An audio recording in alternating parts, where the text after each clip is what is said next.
I always believed that fear had a recognizable form, the shadow that moves on its own in the corner of your eye, the incomprehensible whisper in an empty room, the door that closes without explanation.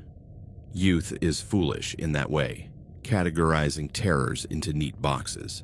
I never imagined that the purest, most visceral horror would not come dressed in ectoplasm or noisy chains, but wrapped in the sour smell of sour milk and the squeak of crib bars. It all started during my sophomore year of college. I was studying literature at the University of Illinois at Urbana-Champaign, and my dreams of deciphering Faulkner and Woolf collided head-on with the harsh reality of my bank account. Student loans were a noose around my neck that tightened every month, and the bills for the little house I shared with 2 roommates piled up on the kitchen table like tombstones of my hopes. My family, 3 hours away in a small town near Peoria, couldn't help me. Dad had been laid off from the factory, and Mom was working double shifts at the local hospital. Every phone call ended with, "Are you eating right, Julie?" which broke my heart. I knew I couldn't ask them for another penny. It was that silent desperation, the kind that makes you clench your fists until your nails dig into your palms, that led me to notice the bulletin boards at Jewel Osco Supermarket. Among the flyers for lost cats and yoga classes, a small rectangle of white cardboard printed in a generic font caught my eye. It had no logos or designs, just simple, straightforward words. Nanny wanted, full-time care, excellent pay, cash. Interested parties report to 2143 Blackwood Lane after 6 p.m. Ask for Mr. Albright. Excellent pay, cash. Those 4 words shone like a beacon in the fog of my financial stress. The full-time care was an inconvenience, but perhaps I could rearrange my classes. The report directly without a prior phone interview seemed a little strange to me, but in my naivety, I attributed it to Mr. Albright being an old-school man, perhaps older, who wasn't comfortable with technology. I mentally searched for the address, Blackwood Lane. It was on the outskirts, a quiet residential area, one of those curving streets with large houses and tall hedges, where families raised their children away from the hustle and bustle of campus life. I decided to go the next day. I didn't tell anyone. Why should I? My friends would have worried, told me it was reckless. And maybe it was, but necessity has a brutal way of silencing prudence. The bus dropped me off about 10 blocks from Blackwood Lane. The evening air was beginning to cool, heavy with the damp smell of freshly cut grass. I walked along perfect sidewalks, flanked by century-old oak trees whose branches formed a canopy overhead. The houses were imposing, Tudor and Victorian styles, with wide porches and bicycles strewn across front lawns. It was the very image of suburban America, prosperous and secure. Any lingering unease I might have had dissipated in that postcard setting. 2143 was, if anything, more discreet than its neighbors. A long, low ranch-style house, painted a dull gray, almost mimicking the twilight sky. The hedges flanking it were so perfectly trimmed that they looked like green walls. There were no bicycles, no toys, no sign of the childhood I expected to find. I pressed the doorbell, and a low buzzing sound echoed inside. The door opened, and he appeared. Mr. Albright. He was not the old man my imagination had sketched, but he did not look out of place in his surroundings. He was in his 40s, of medium height, with slightly thinning brown hair and pale blue, almost translucent eyes that did not seem to reflect light. He was wearing pressed dress pants and a long-sleeve shirt, open at the neck. His face was expressionless, a mask of neutrality. "Julie, I presume," he said. His voice was as flat as his gaze. It wasn't a question, it was a statement. "Yes. I'm here about the nanny ad," I replied, forcing a smile that felt tense and fake. "Come in." He stepped back, opening the door just enough for me to enter. The interior of the house was a mausoleum of silence. It smelled clean, of bleach and a faint scent of talcum powder that was vaguely familiar to me. The decor was Spartan, Straight-lined furniture, bare white walls, no family photos, not the slightest hint of personality. There was not a sound to be heard, no television, no radio, no child's cries. "The job is simple," Mr. Albright began, leading me through a hallway so narrow that I felt his shoulders brush against the walls. "You must take care of my son, Liam. His needs are basic, but constant. He requires feeding, changing, and supervision 24 hours a day. Pay is $500 per week, cash, at the end of each day. No contract required. $500. A fortune.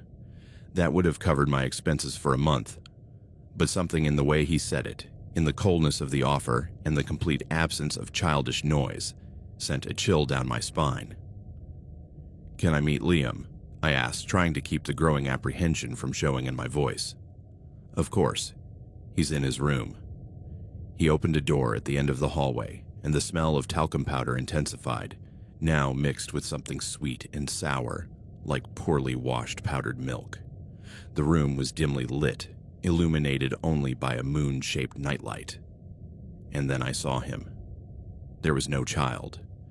In the center of the room, dominating it completely, was a huge crib, the kind used for babies but enormous in size, almost like a single bed with high bars.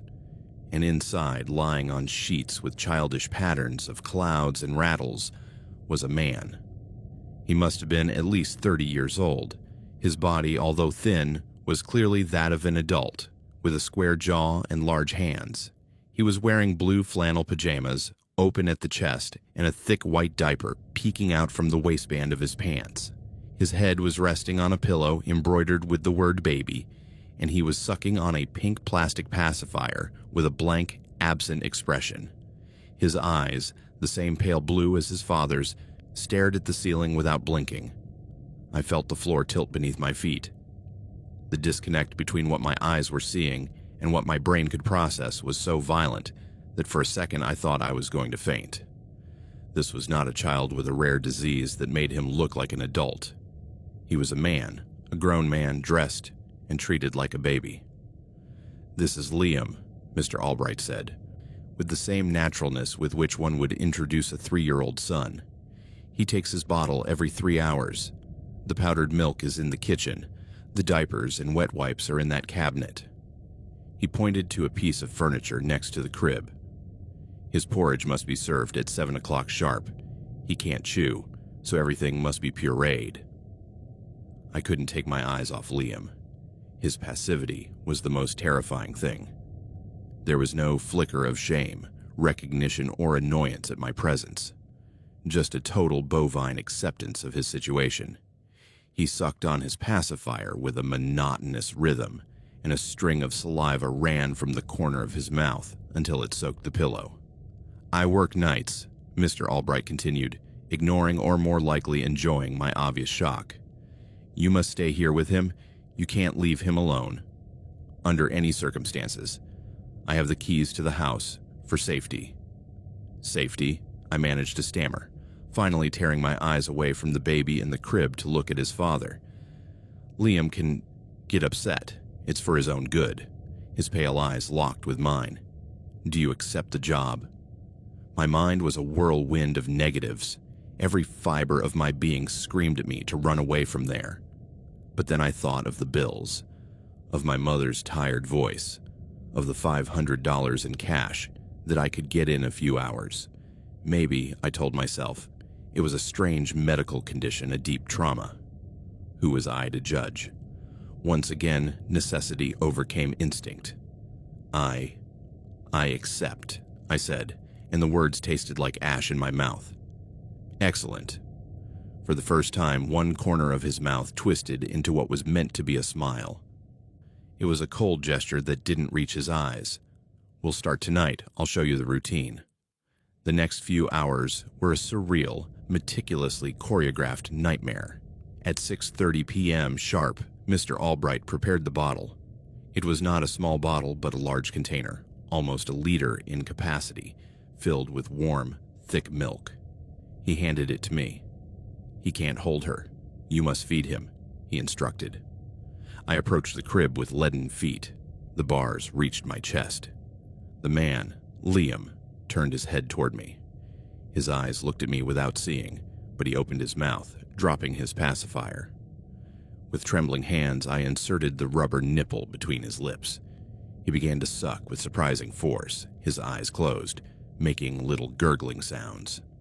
The sound was grotesque, the most obscene inversion of the natural I had ever witnessed.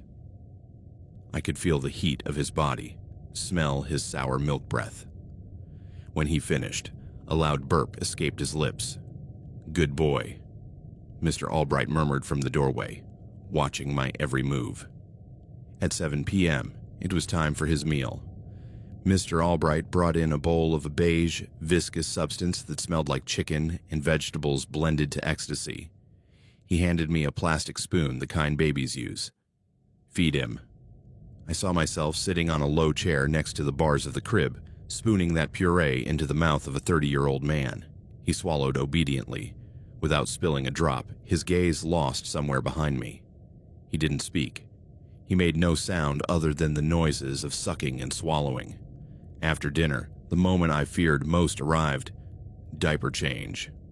"It's time," Mr. Albright announced, placing a clean towel, a new diaper, and a pack of wet wipes on the crib mattress cover. "I'll hold him." He opened the bars with an ominous squeak. Liam offered no resistance. His father rolled him onto his side with practiced ease, as if he had done this 1,000 times before. He unfastened the dirty diaper.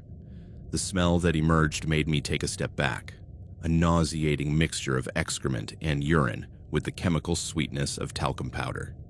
I saw, with blood-curdling horror, Liam's pubic hair and adult buttocks exposed in that childish, vulnerable position. "Clean him," Mr. Albright ordered, holding his son by the waist. Shaking, I took a wet wipe and, with my fingertips, cleaned the man's buttocks. The skin was red and irritated. He didn't move. He didn't show the slightest hint of embarrassment or discomfort. It was like cleaning a wax mannequin, but a warm, breathing mannequin. I put on the new diaper, fastened the adhesive strips on either side of his adult hips, and Mr. Albright dropped him back onto the sheet. "Sleep with the moonlight and the sound of the ocean," he said, turning on a device that projected blue waves onto the ceiling and emitted a constant whoosh of artificial sea.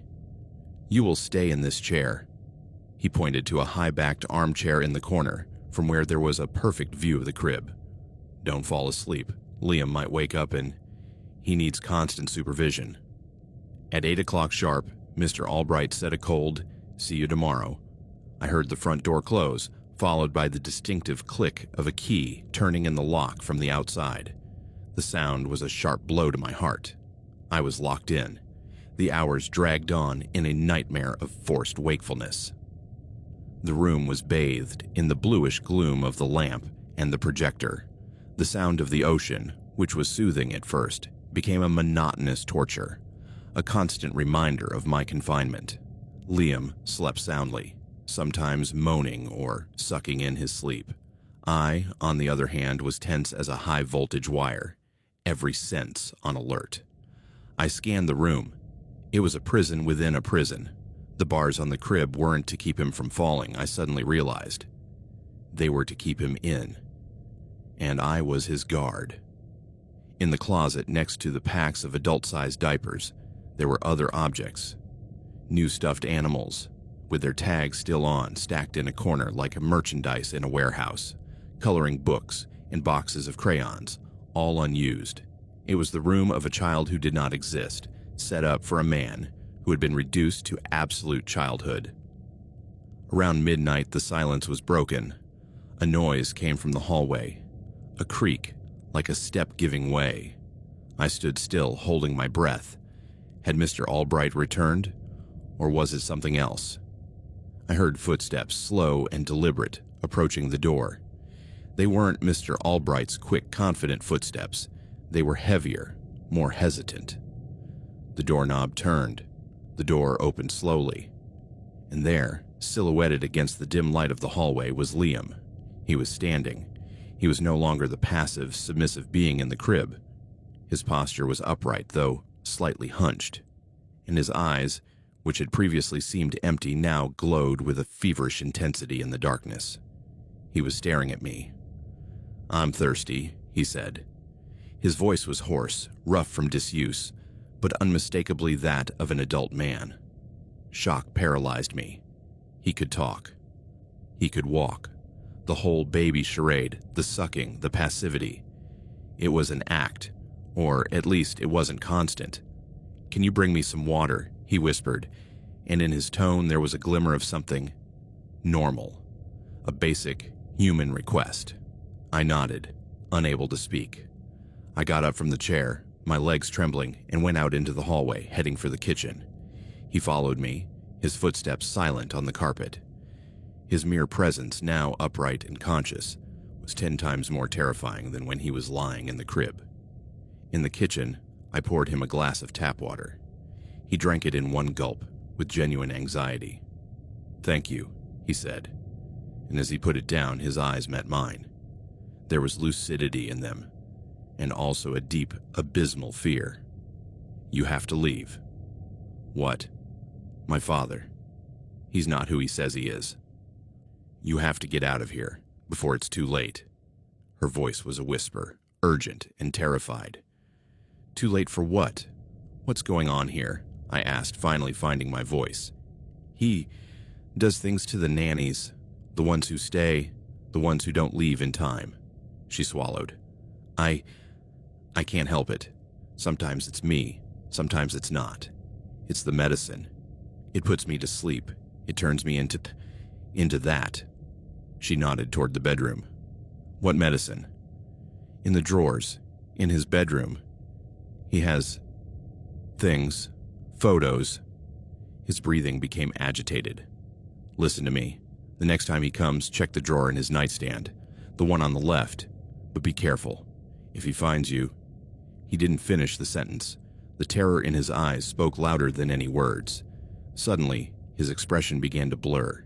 He blinked slowly, and the lucidity I had seen in his eyes went out like a candle. A lethargic heaviness seemed to take hold of him. "I'm sleepy," he murmured, his voice once again that of a confused, oversized child. "Daddy says I have to sleep." He turned and staggered back down the hall toward his room. I followed him, stunned, and watched him climb into his crib on his own, settle down, and close his eyes, becoming the passive baby he had been before. The man had disappeared, reabsorbed into the chemical prison of his own body. I didn't sleep for the rest of the night. Liam's words echoed in my head. "He does things to the nannies. Photos." The fear now had a new, more concrete and sinister form. It was no longer just the horror of the situation, it was the terror of what might happen next. The next morning, Mr. Albright arrived punctually at 7 a.m. His gaze scanned the room, then me, and finally Liam, who was sleeping peacefully. "Everything okay?" he asked in his flat voice. "Yes," I lied, looking down. "Everything's fine." "Good." He took a wad of bills out of his pocket and counted out $500. "Here you go. Will you be back tonight?" I took the money. The paper felt as if it were red hot. I knew I shouldn't go back, but I also knew that if I didn't, he would find someone else, and another desperate girl would fall into the trap, and I needed to know. I had to see what was in that drawer. "Yes," I said, feeling the word like a slab on my conscience. "I'll be back." Those 24 hours away from the house were purgatory. The money in my pocket no longer felt like a lifeline, but like dirty payment. I didn't tell anyone. Who would believe me? It sounded like the plot of a low-budget horror movie. I decided that night would be the last. I was going to get proof, whatever was in that drawer, and then I would leave, report everything to the police. The second night began just like the first. The same macabre routine, the bottle, the baby food, the diaper change. The same lock when closing the door. Liam was back in his catatonic state. I waited, counting the seconds, until I was sure he was fast asleep. Then I left the room and headed for Mr. Albright's bedroom at the other end of the house. The door was open. The room was as Spartan as the rest of the house. A perfectly made single bed, a built-in wardrobe, and a cheap wooden nightstand. My heart was pounding against my ribs. With a trembling hand, I opened the left drawer. Inside, there were no books or lamps. There was a jumble of papers and objects. The first thing that caught my eye was a box of pills. I picked it up. Clonazepam, 2 milligrams. A powerful anti-anxiety drug, a sedative. I remembered Liam's sudden drowsiness the night before. It's the medicine, it makes me sleepy. I put the box down and rummaged through the papers. There were pharmacy receipts, large quantities of powdered milk, and diapers bought in bulk. And then I found a thick manila folder. I opened it. The air froze in my lungs. Inside were photographs. Just as Liam had said, they were photos of young girls, all with innocent smiles or neutral expressions, as if taken from social media profiles, or, I shuddered at the thought, job advertisements. Under each photo was a handwritten name, and above each name was a thick black line, crossing it out. Amanda J. crossed out. Chloe M. crossed out. Samantha R. crossed out. Isabella T. crossed out. There were at least 8. 8 names, 8 girls, 8 babysitters. With hands that no longer felt like my own, I turned the last page, and there it was. My photo. The same profile photo I used on my college account, and underneath, my name, Julie M. It wasn't crossed out. A scream caught in my throat. I dropped the folder as if it had burned me. The photos scattered across the floor. They weren't just crossed out names, they were crossed out lives. What had I done to them? Where were they? The excellent cash payment wasn't a salary. It was bait. And I was the next fish on the hook. I had to get out of there. Now. Immediately. I ran to the front door, but as I knew, it was locked. The living room windows had bars. Ornamental, but solid bars, which I hadn't noticed before. The house was a perfect mousetrap. I went back to Liam's room, my mind desperately searching for a way out. He was still asleep.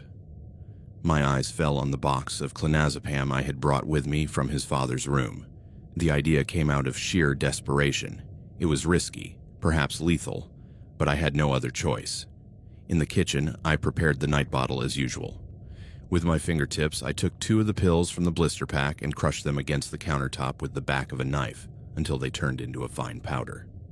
I mixed it with the powdered milk before adding the hot water, stirring frantically until it dissolved completely. With my heart in my mouth, I gave it to him to drink. He sucked it down, as passively as ever. Pray that the dose wasn't too high, that it would just put him into a deep sleep and nothing worse would happen to him. When he finished, his eyelids began to droop.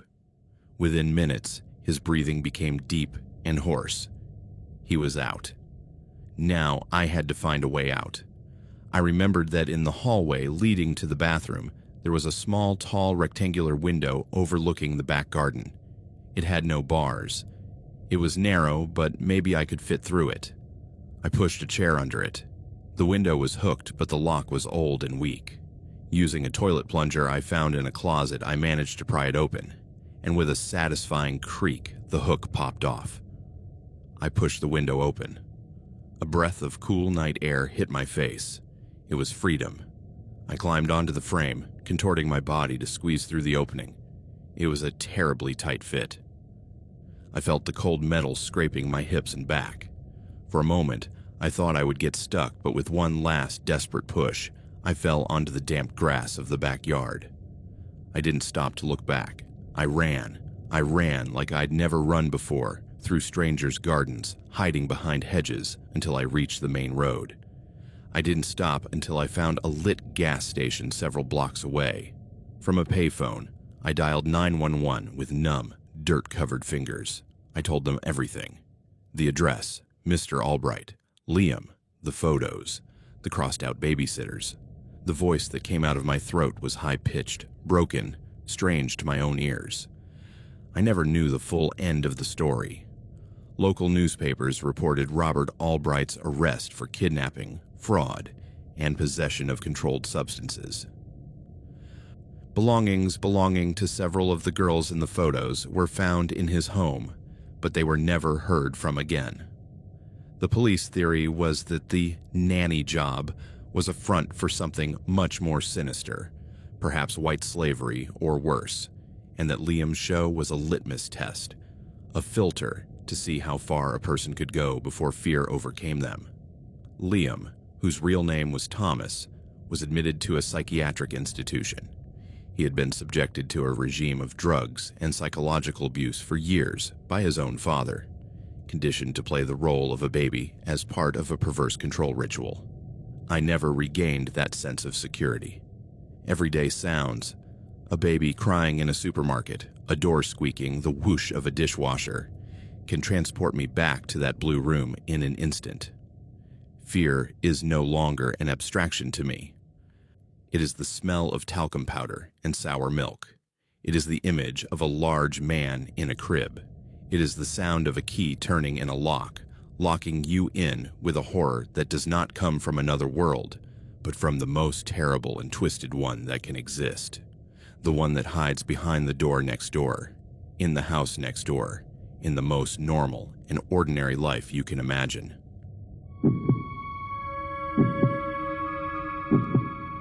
I had been working as a nanny for just over a year. After college, a degree in child psychology that, ironically, I was never able to apply in a clinical setting, I wasn't quite sure which direction to take. The job market was saturated, stable jobs were scarce, and my degree seemed more like a decorative trophy than a useful tool. So, almost by inertia, I started babysitting. At first, it was a temporary solution. Then it became a lifeline. It was a job that, for the most part, I enjoyed. There was something comforting about the controlled chaos of a house with children. Toys scattered on the floor, drawings taped to the refrigerator, high-pitched laughter echoing in the yard as they ran after a ball. It was chaotic, yes, but it was chaos with heart. It was real life, imperfect, vibrant, but the last season had been tough. The families I used to care for had moved to other states. The children had grown up, entered high school, and no longer needed a babysitter. New jobs were scarce. Local agencies were full of candidates with more experience, more references, more patience. My savings account, that fragile cardboard raft that kept me afloat in a sea of bills, was starting to show a worrying red. The rent for my small studio in the Highland Park neighborhood was 2 months overdue. The electric company had sent 3 disconnection notices. Anxiety had become my roommate, a constant buzzing at the base of my skull that reminded me every morning as I opened my eyes of the impending disaster. It was on one of those days of quiet despair, as I obsessively checked various job apps with cold coffee in my cup and my laptop about to die from lack of battery, that I found the ad. It wasn't on the usual platforms, care.com, Sitter City, but on a somewhat outdated local forum called Crestwood Neighbors, a place I had been checking out of habit since I moved to town. It was a forum full of garage sale ads, gardening offers, and debates about the new traffic light on Main Street. The message was in the jobs section, posted the night before. It was brief, almost cryptic, with no signature and no contact number. Live-in nanny needed for 1 week. Care of 2 children, 8 and 6 years old. Blackwood Mansion, Old Mill Road. Payment, $3,000. Upon completion of service. Interested parties. Please come in person tomorrow at 10 a.m. $3,000. For 1 week. The figure took my breath away. It was more than I earned in 2 good months. I could pay my overdue rent, my electricity bill, buy food for a month, and even save a little for the winter. I could breathe for a couple of months without that constant tightness in my chest, without that knot in my stomach that accompanied me from the moment I woke up until I fell asleep. But something in the ad gave me the chills. The address, Blackwood Mansion, sounded like something out of a Gothic tale by Edgar Allan Poe. And the show up in person part, with no prior interview, no phone number, not even a contact name, was strange, to say the least, even suspicious. However, necessity is an acid that quickly corrodes any caution. The next day, at 10 o'clock sharp, I was driving down the winding road to the old mill, away from town and into a wooded area where houses were few and far between, separated by vast expanses of pine and fir trees and streams winding between the rocks. The air smelled of resin and damp earth. There was no cell phone signal. The GPS lost the signal a few miles after leaving the interstate. I followed the directions written on a piece of paper. After the stone bridge, second entrance on the right, black gate. The Blackwood mansion did not disappoint the expectations its name generated. It was a huge Victorian-style structure with pointed towers, a wraparound porch with carved wooden columns, and dark wood siding that seemed to absorb the morning sunlight rather than reflect it. It was not a decaying or dilapidated house. On the contrary, it was impeccably maintained. The lawn was mowed to perfection. The windows sparkled. The gutters were clean, but it exuded an imposing coldness, like a beautiful but soulless face. I parked my car, an old tired compact that looked out of place on the perfectly raked gravel driveway, and took a deep breath before approaching the massive oak door with its wrought iron knocker. Before I could ring the bell, the door opened. A tall, thin woman of indeterminate age, she could have been in her 40s or 60s, with her hair pulled back in a severe bun, looked at me from the doorway.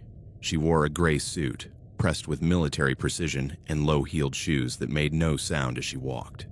Her face was a mask of imperturbable serenity, her lips barely curved in what could be interpreted as a smile, but which did not reach her eyes, cold and gray as steel. "Good morning," she said. "You've come about the nanny position, I suppose." Her voice was clear and measured, without a hint of warmth, without the warm intonation one would expect from someone who lives with small children. "Yes, that's right," I replied, trying to sound confident. "My name is—" But she raised a hand slightly, with long, bony fingers, to stop me. "That's not necessary," she said. "I'm Mrs. Davison. Please come in." The entrance hall was as vast as it was cold. A black marble floor reflected the light from a crystal chandelier that looked like it came from a European palace. The walls, painted a dark beige, were completely bare. There were no pictures, no mirrors, no decorations of any kind, not even an umbrella in the corner. The silence was absolute, so heavy you could almost feel it. There was no sound of a television, no children's laughter, no footsteps upstairs, no dog barking, nothing. Only the echo of my own footsteps as I crossed the hall. Mrs. Davison led me into an equally austere study, with dark wood-paneled walls and parquet flooring that creaked slightly under my feet. Behind a mahogany desk, empty except for a single sheet of white paper, a middle-aged man dressed in a black suit, as impeccable as his wife, stood up. He was tall, with gray hair, combed back, and a stiff military posture. His greeting was a simple nod, no smile, no words. "This is Mr. Davison," said the woman. "Read this." She slid the sheet of paper toward me. It wasn't a contract. It was a list of rules, typed in an old-fashioned font that looked like it came from a 1950s typewriter. I read them with a growing sense of disbelief. First, the children's schedule is strict. They wake up at 7 a.m., eat at 8 a.m., 1 p.m., and 6 p.m. Exactly. They are not to be given food or drink after 8 p.m. under any circumstances. Second, the children sleep in the East Wing bedroom. You will sleep in the adjoining room. The connecting door must remain closed, but not locked. Third, access to the basement is not permitted. The door is at the end of the kitchen hallway and is always closed. Fourth, after midnight, you may hear noises or knocking at the front door. Do not answer them. Under no circumstances should you open the door or respond to anyone knocking. Fifth, do not use the house phone for personal calls. You will have no cell phone reception. This is normal. Sixth, do not ask the children questions about their previous life or their family. Seventh, At the end of the week, you will receive your payment and leave. It is not necessary for us to have any further contact." I looked up from the paper, searching the Davisons' faces for some explanation, a shred of humanity that would justify this absurd, almost paranoid decalogue. Their expressions were impenetrably neutral. "Any questions?" asked Mr. Davison. His voice was as flat as his wife's, without inflection, without emotion.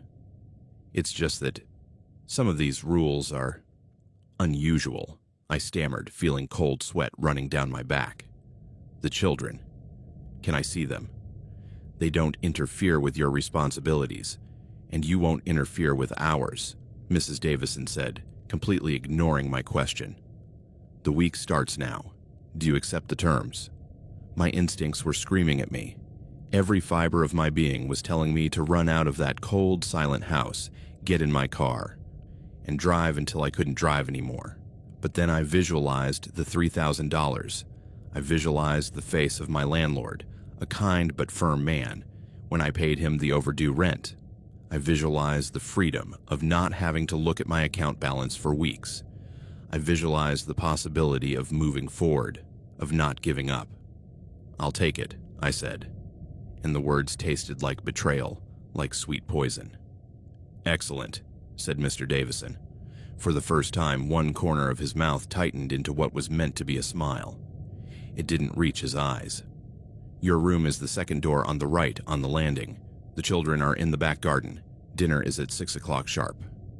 I headed to my room with the feeling that I was crossing the threshold of a luxury prison. The room was functional. A single bed with white sheets, a dark wood nightstand, an empty wardrobe, and a ceiling lamp with a yellowish bulb. Not a single note of color or personality. No pictures, no plants, no books. Just 4 walls and a ceiling. I left my backpack on the floor and went downstairs, looking for a way out to the back garden. The garden was as perfect and artificial as the interior. Lawns, cut to the millimeter. Geometric hedges that looked like they had been sculpted with a laser, and a sandbox so clean it looked like it had never been used. There was a new wooden picnic table, without a single stain, and 2 small chairs, perfectly aligned. And there, sitting on a wrought iron bench, were the 2 children. They were a boy and a girl. They looked impeccable. The boy in beige shorts and a pressed white shirt. The girl in a navy blue dress and white knee-high socks. They weren't playing. They weren't talking. They were just sitting there, staring into space with a docility that was not typical for their age. When I approached, they looked up in unison. Their eyes were large and clear, but lacking the curiosity or sparkle they should have had. There was no joy, no shyness, no mistrust, just a kind of emptiness, as if their souls had been extinguished. "Hello," I said, forcing a cheerful tone that sounded false, even to my own ears. "I'm the new nanny. I'll be staying with you this week." They didn't respond. They just stared at me, as if I were an uninteresting museum piece. "What are your names?" I asked, remembering rule number 6 too late. But it was a basic question, wasn't it? The girl looked down. The boy, after a pause that felt like an eternity, muttered, "Oliver." His voice was a whisper, without inflection, without emotion. "I'm Alara," said the girl, still not looking at me. Oliver and Alara. Beautiful, classic, elegant names, but they sounded strangely borrowed, like new labels placed on old objects, on identities that did not belong to them. Dinner at 6 o'clock was a surreal experience. The Davisons did not eat with us. I served the food, bland pasta and steamed chicken breast, all served on white porcelain plates with gold rims. In the formal dining room, a room as enormous as it was cold, with a table that could seat 20 people. The chairs were carved wood, uncomfortable, with red velvet seats that creaked when you sat down. The children ate in silence with mechanical movements, without spilling a crumb. There were no questions, no laughter, no complaints about the food. They didn't ask for water. They didn't ask for more. They ate what was on their plates and left their cutlery lined up at the end. It was like looking after 2 perfectly programmed automatons, At 8 o'clock sharp, following the schedule with military precision, I took them upstairs to bathe them and get them ready for bed. The bathroom was clinical white, with tiles that gleamed under the fluorescent light.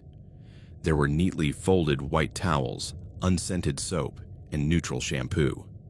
As Alara brushed her teeth with robotic precision, my gaze fell on Oliver's toothbrush. It was electric blue, with a superhero printed on the handle. Spider-Man, to be exact. One of those sold in cereal boxes or stuffed animal vending machines. A normal, ordinary object belonging to an 8-year-old boy. But then I noticed something. Stuck to the base of the handle, almost worn away by water and use, was a small white rectangular label, like the ones they use at summer camp. I moved a little closer, pretending to tidy up a towel on the shelf. On the label, written in block letters, was Lucas. My heart skipped a beat. Lucas, not Oliver. I tried not to make a big deal out of it. Maybe he's a cousin. Maybe a friend who visited. Maybe he bought it at a thrift store. But rule number 6 echoed in my head with terrifying clarity. Don't ask children about their previous lives. Why would they have a rule like that? A deep, cold, heavy uneasiness began to take root in me. Those first 48 hours were a lesson in silent oppression. The house was like a precision clock.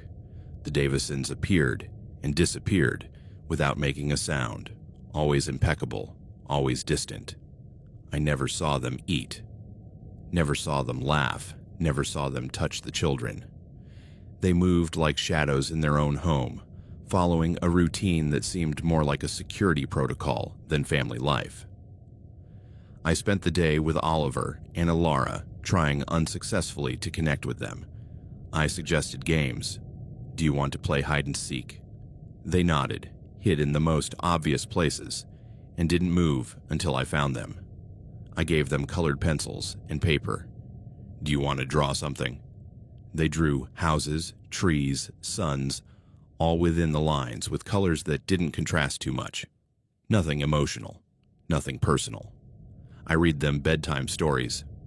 Would you like me to read you The Lion, the Witch, and the Wardrobe?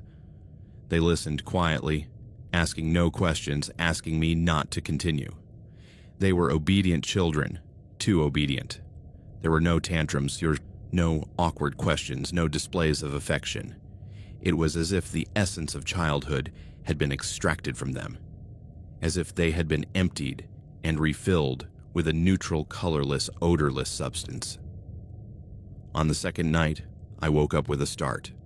A low, metallic sound had echoed through the house, a dull clunk, as if a heavy trapdoor had closed. I looked at the clock, 3:17 a.m. I got up and tiptoed out of my room. The hallway was dark and silent. My heart pounding, I made my way to the top of the stairs. From there, I could see the entrance. There was no one there. But then a movement in the kitchen hallway caught my attention. I saw the silhouette of Mr. Davison holding a small flashlight, walking toward the basement door. He opened it.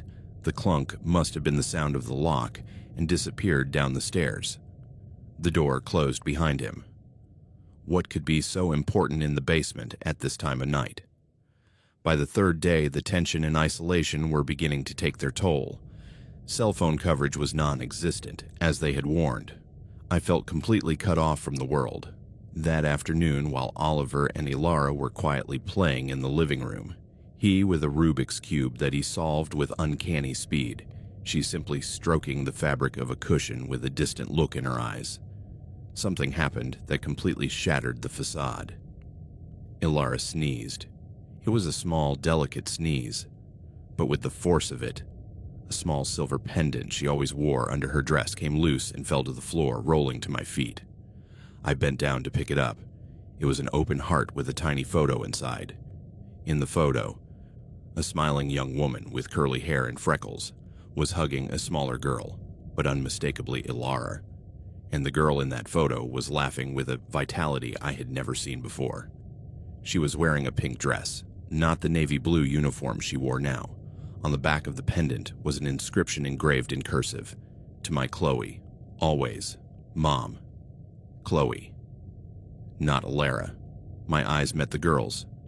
For an instant, a fraction of a second, I saw a flash of genuine panic, of memory, of pain in her gaze. Then, as quickly as it had appeared, it faded, and her face returned to its mask of placidity. She held out her hand. "Thank you," she murmured, without a trace of the emotion that must be boiling inside her. I handed her back the pendant, and she quickly tucked it under her clothes, like a dangerous secret. At that moment, all the scattered pieces began to fit together with terrifying clarity. The total absence of family photos in the house, the names that didn't match the labels on their belongings, the explicit prohibition on asking about their past, the extreme docility of children who have learned that disobedience has terrible consequences, the rule of not feeding them after 8 o'clock. Was it to prevent them from having the energy or strength for something, or to accustom them to iron discipline, to total submission? Oliver and Alara were not the Davisons' children. They were stolen children. The horror that overwhelmed me then was not the startled fear of a fright, but a slow, icy understanding that seeped into my bones, my marrow, my soul. I was locked in a mansion in the middle of nowhere, guarding 2 children who were victims of something monstrous, and those responsible were the 2 cold, calculating people who paid me to keep them in their cage. I spent the rest of the day in a state of concealed shock. Every interaction with the children was now tinged with unbearable grief and terror. Every time I saw the Davisons, a chill ran down my spine. I had to do something. But what? I couldn't go to the police without evidence, and there was only one way I could get evidence. That night, after making sure Oliver and Chloe, I refused to call them by their fake names anymore, were fast asleep, I left my room. The house was deathly quiet. I knew what I was about to do was crazy, a direct violation of the most prominent rule, but there was no turning back now. With a flashlight I had found in a kitchen drawer, I made my way to the hallway leading to the basement door. The door was heavy metal with a modern, sturdy lock, but during my silent rounds of the house over the previous days, I had noticed one detail. The Davisons kept a keyring with all the keys in a small drawer under the kitchen sink, an absurd place for something so important. Perhaps they were overly confident in the fear they inspired. With hands shaking uncontrollably, I opened the drawer. There was the keyring. I tried several keys, clumsily, the sound of metal hitting the lock deafening in the silence. Finally, one of them turned with a dull click. I pushed the heavy door. A blast of cold, stale air, laden with the smell of damp earth, disinfectant, and something metallic that I didn't want to identify, perhaps dried blood, perhaps chemicals, hit my face. Before me, a steep concrete staircase disappeared into the darkness. I descended step by step, every sense alert, every muscle tense. When I reached the bottom, I raised my flashlight. The basement was huge, divided into several sections by clear plastic curtains. The first area looked like some kind of processing room. There was a long, stainless steel table, like those in morgues, with built-in drains at the ends. On the metal shelves lining the walls were jars of chemicals with Latin labels, large scissors, razors, and what looked like hair dye kits, with latex gloves and towels. Several Polaroid photos were pinned to the wall with thumbtacks, images of boys and girls of different ages, with different hair colors, all with expressions of confusion or fear. They were before photos. But what made my blood run cold was what I saw in the next section. Against the wall, there were several metal rings embedded in the cement. Thick chains hung from them, with shackles at the ends, the right size to immobilize a child's wrists or ankles. On the floor, there were ropes of different thicknesses, some with dark stains that I didn't want to imagine what they were. There was a cart with instruments, syringes, bottles of clear liquids, bandages, adhesive tape that did not seem intended for healing, but rather for sedating, immobilizing, and controlling. And in one corner, a pile of children's clothes of different sizes and styles, piled up like at a second-hand market. waiting to be used to create a new identity for the next victim. It wasn't just a place of kidnapping. It was a factory. A factory where children were stripped of their identity, where they were prepared for their new life as the pale and obedient children of the Davisons, or whoever bought them. The noises after midnight. Were they deliveries? Transfers? The well-known family in town he couldn't talk about? Was it a network of buyers? A wave of nausea washed over me. I had to get out of there, now. I picked up one of the Polaroids from the wall. It was a photo of Chloe, with her natural curly hair, before she dyed it straight blonde, and put it in my pajama pocket. It was my proof. I ran upstairs, locked the basement door, and put the keyring back in its place with the precision of a thief in a movie. The next 2 days were an exercise in pure terror and acting. I went through the motions, smiled at the Davisons, took care of Oliver and Chloe, but inside I was a sea of panic. Every time they looked at me, I felt like they could see right through me, like they knew I had violated their secret sanctuary. I was afraid that my bedroom door would open at night and I would find them standing there, their faces cold and their eyes empty. The last day finally arrived. The tension in the air was almost palpable. After breakfast, bland oatmeal and an apple, Mrs. Davison handed me a thick manila envelope with my name handwritten on it. "Your payment," she said. For the first time, her gaze seemed to scrutinize me with a different intensity, as if she knew. As we agreed. Impeccable service. "Thank you," I said, trying not to let my voice betray my inner trembling. "A word of advice, dear," added Mr. Davison, who had appeared silently at her side. "Some experiences are best left in the past, for your own peace of mind. Our family has deep roots here. It wasn't a thank you. It was a warning, a veiled threat." I put the envelope in my bag, next to the stolen Polaroid, and without looking back, I walked out the front door. As I crossed the threshold, I felt as if a physical weight had been lifted from me, as if I could breathe again after a week underwater. I got into my car and drove down the gravel driveway, then along the winding road, not looking in the rearview mirror until Blackwood Manor disappeared from view. I didn't report what I saw. Mr. Davison's warning echoed in my ears. A family with deep roots. In a small town, power doesn't always reside in a bank.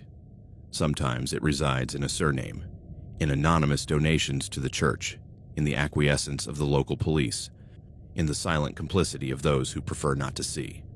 Who would believe me, a temporary nanny, over them? The Polaroid of Chloe in my possession was proof that she was not who she claimed to be, but it was not proof of a crime. They could argue that she was a niece, a goddaughter, a child in foster care, and I feared with a visceral fear what they might do if I became a problem. I kept the money, I paid my debts, and I lived with the weight of my silence.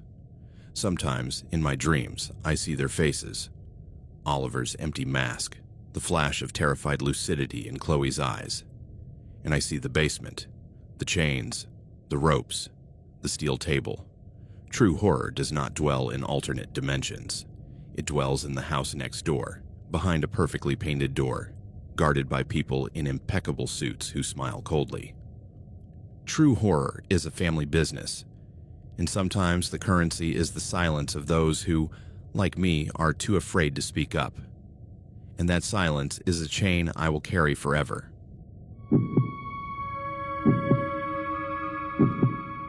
I always knew that life after college wouldn't be easy, but no one prepared me for the harsh reality of student loans. My name is Leslie, and at 22, with a brand new degree in communications, specializing in audiovisual narrative, and a mountain of debt that seemed to grow every time I breathed, I found myself at such a profound crossroads that I felt the ground vanishing beneath my feet. My dream of working at an independent production company, of telling real stories that would move the world, crashed into a wall of polite rejections and unpaid internships that required prior experience. I lived in a tiny apartment in the suburbs of Chicago, in a red brick building with a perpetually broken elevator with my friend Sarah, who'd been lucky enough to land a stable job as a receptionist at a dental clinic. The lifestyle adjustment that financial articles on the internet talked so much about was not an abstract concept for me. It was a daily routine of desperate calculations. Can I afford the train fare this week if I don't eat out? Is it worth printing my portfolio if I don't have any interviews? It meant eating instant noodles 5 times a week, wearing last year's clothes until the seams frayed, and calculating every penny of gas expense as if it were liquid gold. Despair began to nest in my chest, a cold, persistent feeling, like a wet stone that wouldn't warm up even in the sun. Sarah, who had known me since high school and could read my silences better than my words, was the first to notice. "Leslie," she said one night, as we shared a cheap pizza box we had bought with coupons, "have you thought about using Care Circle?" "Care Circle?" I asked, frowning. "Yes, that app for caregiving jobs, babysitting, elderly care, pets. It's flexible, they pay cash, and there's always demand. Some people even pay well for specific hours." At first, I resisted. It wasn't exactly the career path I had imagined. It wasn't what I had studied for. I felt like taking a job like that was giving up, admitting that my degree was worthless. But when the electric bill arrived with a note of imminent disconnection, a red warning in capital letters that read, "Last notice, service will be disrupted in 72 hours. Dignity became a luxury I couldn't afford. I downloaded the app that same night. The interface was clean, modern, with soft icons and pastel colors. I registered with my real name, my verified phone number, and a photo of myself smiling with my eyes half closed, taken at Lake Michigan on a sunny day last summer. It was a forced smile, but convincing enough. For the first few days, I only received a couple of offers to walk dogs, which barely covered the cost of gas. A woman asked me to pet sit her cat for a weekend, but the pay was $30, and her house was a 40-minute drive away. But then, on a rainy Tuesday afternoon, as I checked my email for the umpteenth time without finding any responses to my job applications, a notification popped up. New request, babysitting, urgent for tonight, 4 hours, $200, $200, for 4 hours. It was an exorbitant rate, almost suspicious. In the normal market, a babysitter charged between $15 and $25 an hour. $200 was what I earned in 2 good days of sporadic work. My heart pounded against my sternum, as if it wanted to escape from my chest. The client's name was Mark R., and his profile was verified with a blue badge, which gave me a false sense of security. Verification on apps like that usually required a social security number, a real address, and a confirmation call. The description read, "Looking for someone responsible to babysit my son, Leo, 7 years old, tonight from 7 p.m. to 11 p.m. He's a quiet kid. I need someone reliable." Mark's direct message was polite but to the point. "Hi, Leslie. I need help tonight due to an unexpected work commitment. Leo is very obedient and won't cause any trouble. The address is 1247 Willow Creek Lane. Can you help us?" 1247 Willow Creek Lane. I looked it up on Google Maps. It was a new development on the outskirts of town, a maze of streets named after trees: Maple Drive, Oak Hollow, Willow Creek, and single-family homes that looked like they were straight out of an IKEA catalog. Beige facades, gray roofs, double garages, small, perfectly symmetrical gardens. Nothing that looked threatening. The urgency and generous payment set off all the alarms, but the voice of necessity in my head was a deafening scream. $200, electricity, rent, the dignity of not having to ask my parents for money again. I accepted. I sent Sarah a message with the details, as we always did for safety. "I'm working in Willow Creek. I'll be back at 11:30. I'll send you the live location." She replied with a thumbs up and, "Be careful. If you don't text me at 11:45, I'm calling the police." I smiled. Sarah was always my safety net. The rain had stopped by sunset, leaving the streets shiny under the orange streetlights that illuminated the newly paved sidewalks. I drove to Willow Creek Lane with a mixture of anxiety and hope. The neighborhood was quiet, too new to have large trees or the lively clutter of toys in the yards. There was no sound of a dog barking, no laughter of children, no murmur of conversation on a porch. Only the distant hum of the interstate and the crunch of my tires on the wet asphalt. 1247 was a two-story house with beige siding and dark windows. There were no cars in the driveway. I parked on the street and, taking a deep breath, walked to the door. Before I rang the doorbell, the door opened. A tall man in his 40s, with a smile that didn't reach his eyes, greeted me. He was wearing jeans and a light blue button-down shirt, an image of forced normality, like an actor in a detergent commercial. "Leslie, I presume," he said. His voice was friendly, but there was an underlying rush, an urgency that put me on guard. "I'm Mark. Please come in. I'm in a hurry." I entered a house that smelled of fresh paint and newly installed carpet. The furniture was sparse and generic, like that of a model home. Gray sofa, glass coffee table, floor lamps with white shades. There were no photographs on the walls, no magnets on the refrigerator, none of the clutter typical of a family with a 7-year-old. There were no toys. There were no children's books. There was no sign of life. "Leo is in the living room," Mark said, pointing to a half-open door. "He's already had dinner. He has instructions to be obedient and go to bed at 9 o'clock sharp. He doesn't need anything special. Just keep an eye on him." "What about you? Do you have a number where I can reach you?" I asked, following my mental protocol. "I'll be in a meeting. I won't be able to answer. In case of an emergency, the police number is in the phone book next to the landline." He pointed to an old cordless phone on a table in the entryway. "The money's here." He picked up a white envelope from the same table and handed it to me. "Well, I have to go. Leo, the babysitter, is here. Be good." Without another word, he left and closed the door behind him. I heard the sound of a car starting and driving away quickly. A heavy silence filled the house. I was left alone with the envelope of money in my hand and a growing uneasiness. I took a deep breath. "It's only 4 hours," I told myself. "The child is here." I gently pushed open the living room door. The room was sparsely furnished with a gray sofa, a turned-off television, and a floor lamp.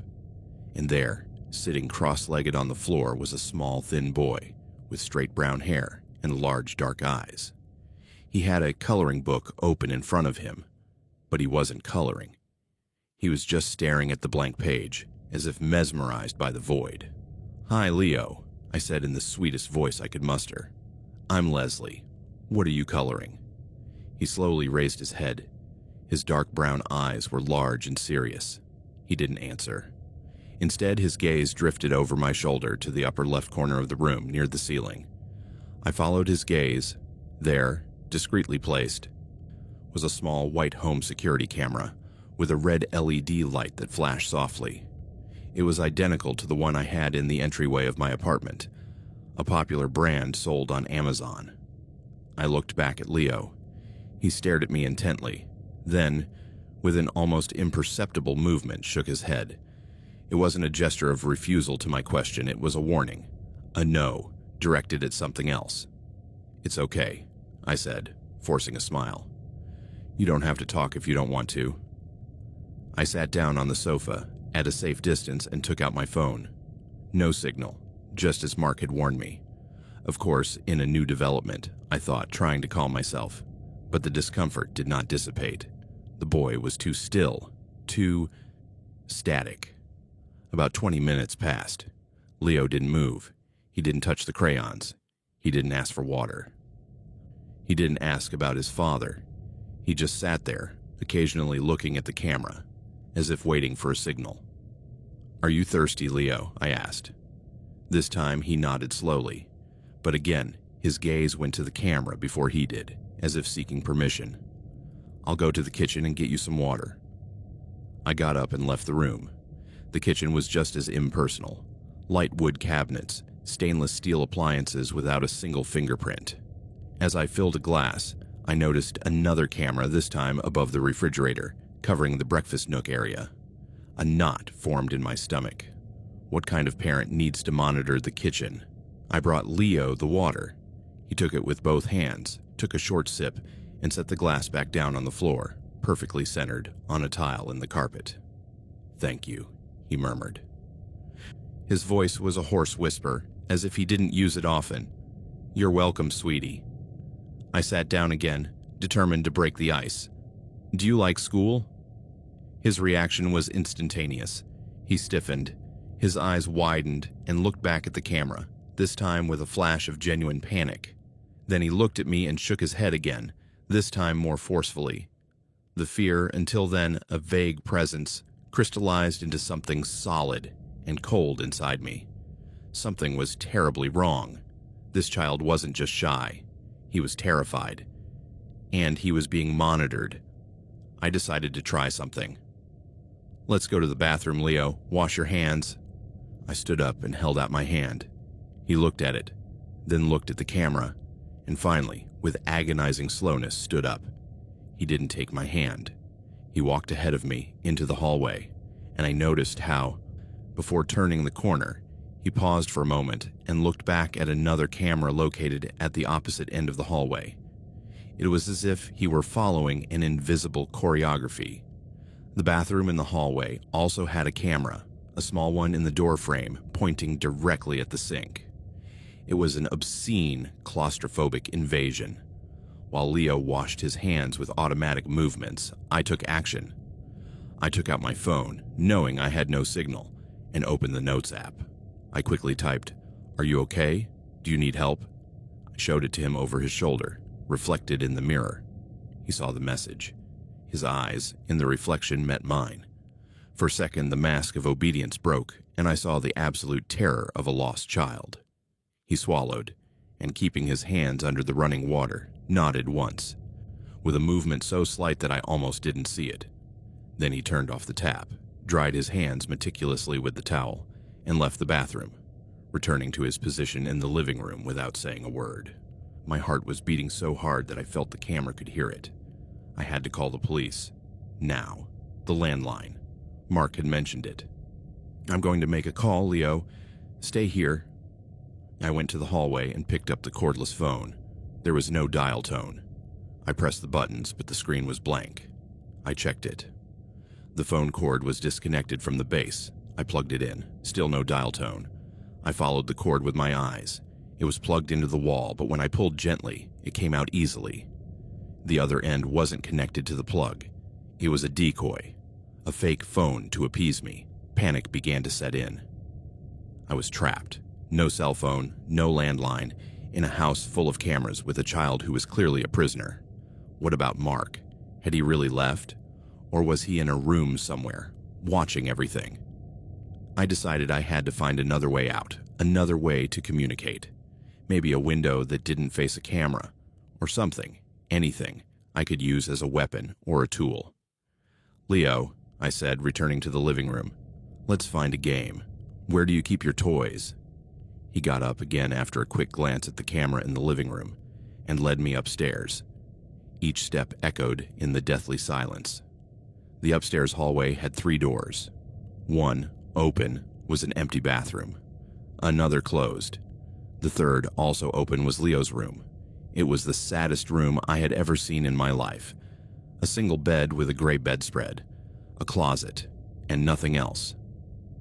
No posters, no books, no scattered toys. In one corner there was a camera pointing directly at the bed.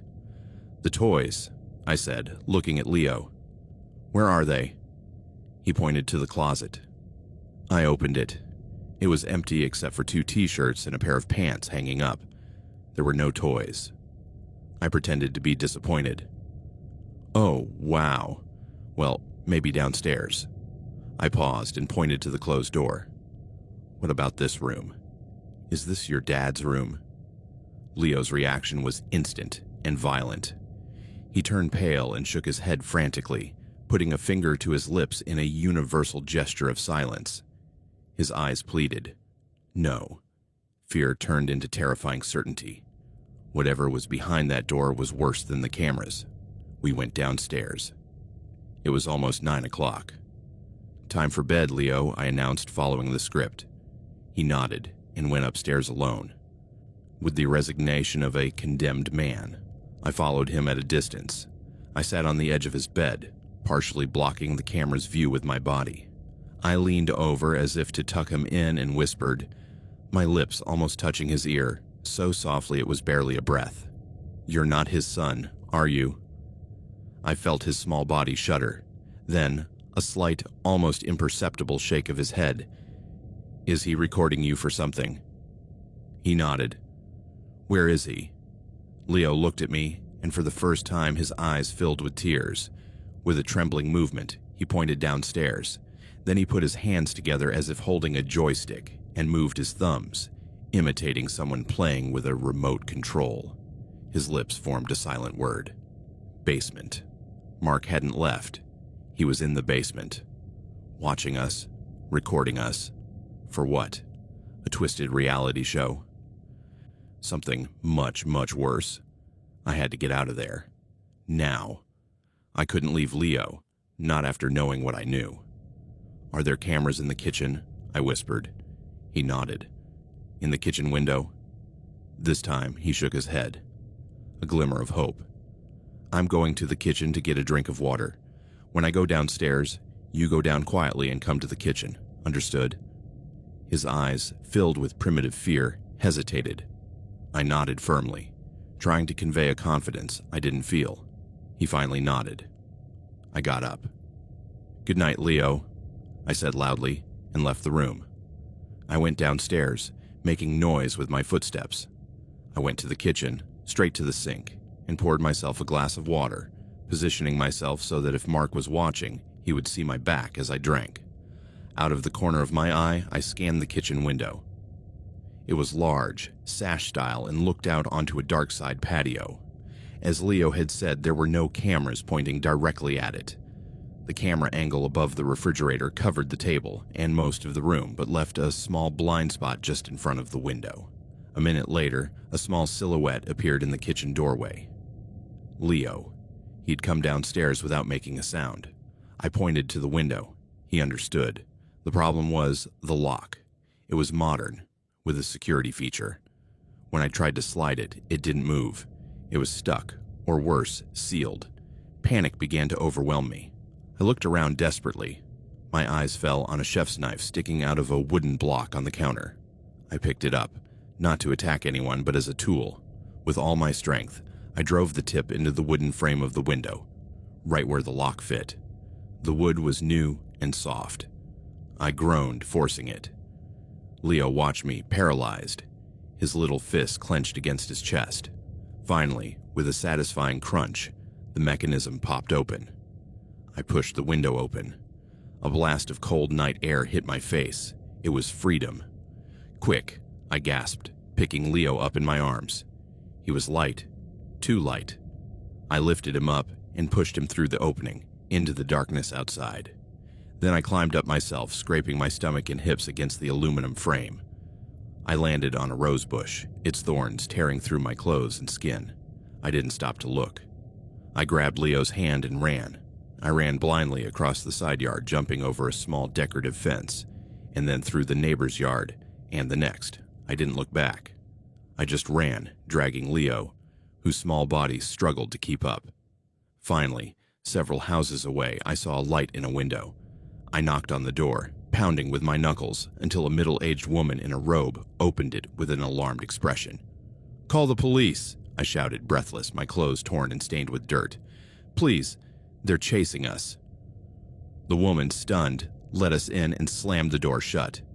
As I dialed 911, I hugged Leo, who was shaking violently, and for the first time, he burst into tears, a silent, heartbreaking cry. The police arrived in minutes. I told them everything, breathlessly. The app, Mark, the cameras, the child who wasn't his son, the basement. Some officers immediately went to 1247 Willow Creek Lane. They returned half an hour later with long faces. "The house is empty, ma'am," said the officer in charge. "There's no one there. The cameras have been removed. There's no furniture. Just dust. It looks like it's been vacant for months." "That can't be," I protested, distraught. "We were there. The fake phone. The cameras." "We've checked the property records," the officer continued. "The house belongs to a bank. It's for sale. There's no Mark R associated with it." Leo, curled up against me, said nothing to the police. He refused to talk. They took him to the hospital to be checked out, and then to a shelter. I tried to follow the case, but without the man, without physical evidence beyond my scratches and my testimony, and with the house completely cleaned out, the investigation went nowhere. Leo, I later learned, was identified as a missing child from a neighboring state, abducted a year earlier. But Mark, or whoever he was never found. I never used a babysitting app again. The fear took hold of me permanently. Fear of houses that are too clean, of smiles that don't reach the eyes, of technology that can be used to surveil rather than protect. But above all, fear of false normality. Because I learned that evil doesn't always have a monstrous face. Sometimes it has a verified profile on an app, a friendly smile, and an army of silent cameras, waiting in a house that is not a home but a stage for a horror as everyday as it is invisible. And sometimes, the only way to escape is to jump out of a window into the darkness, trusting that the camera angle won't catch you.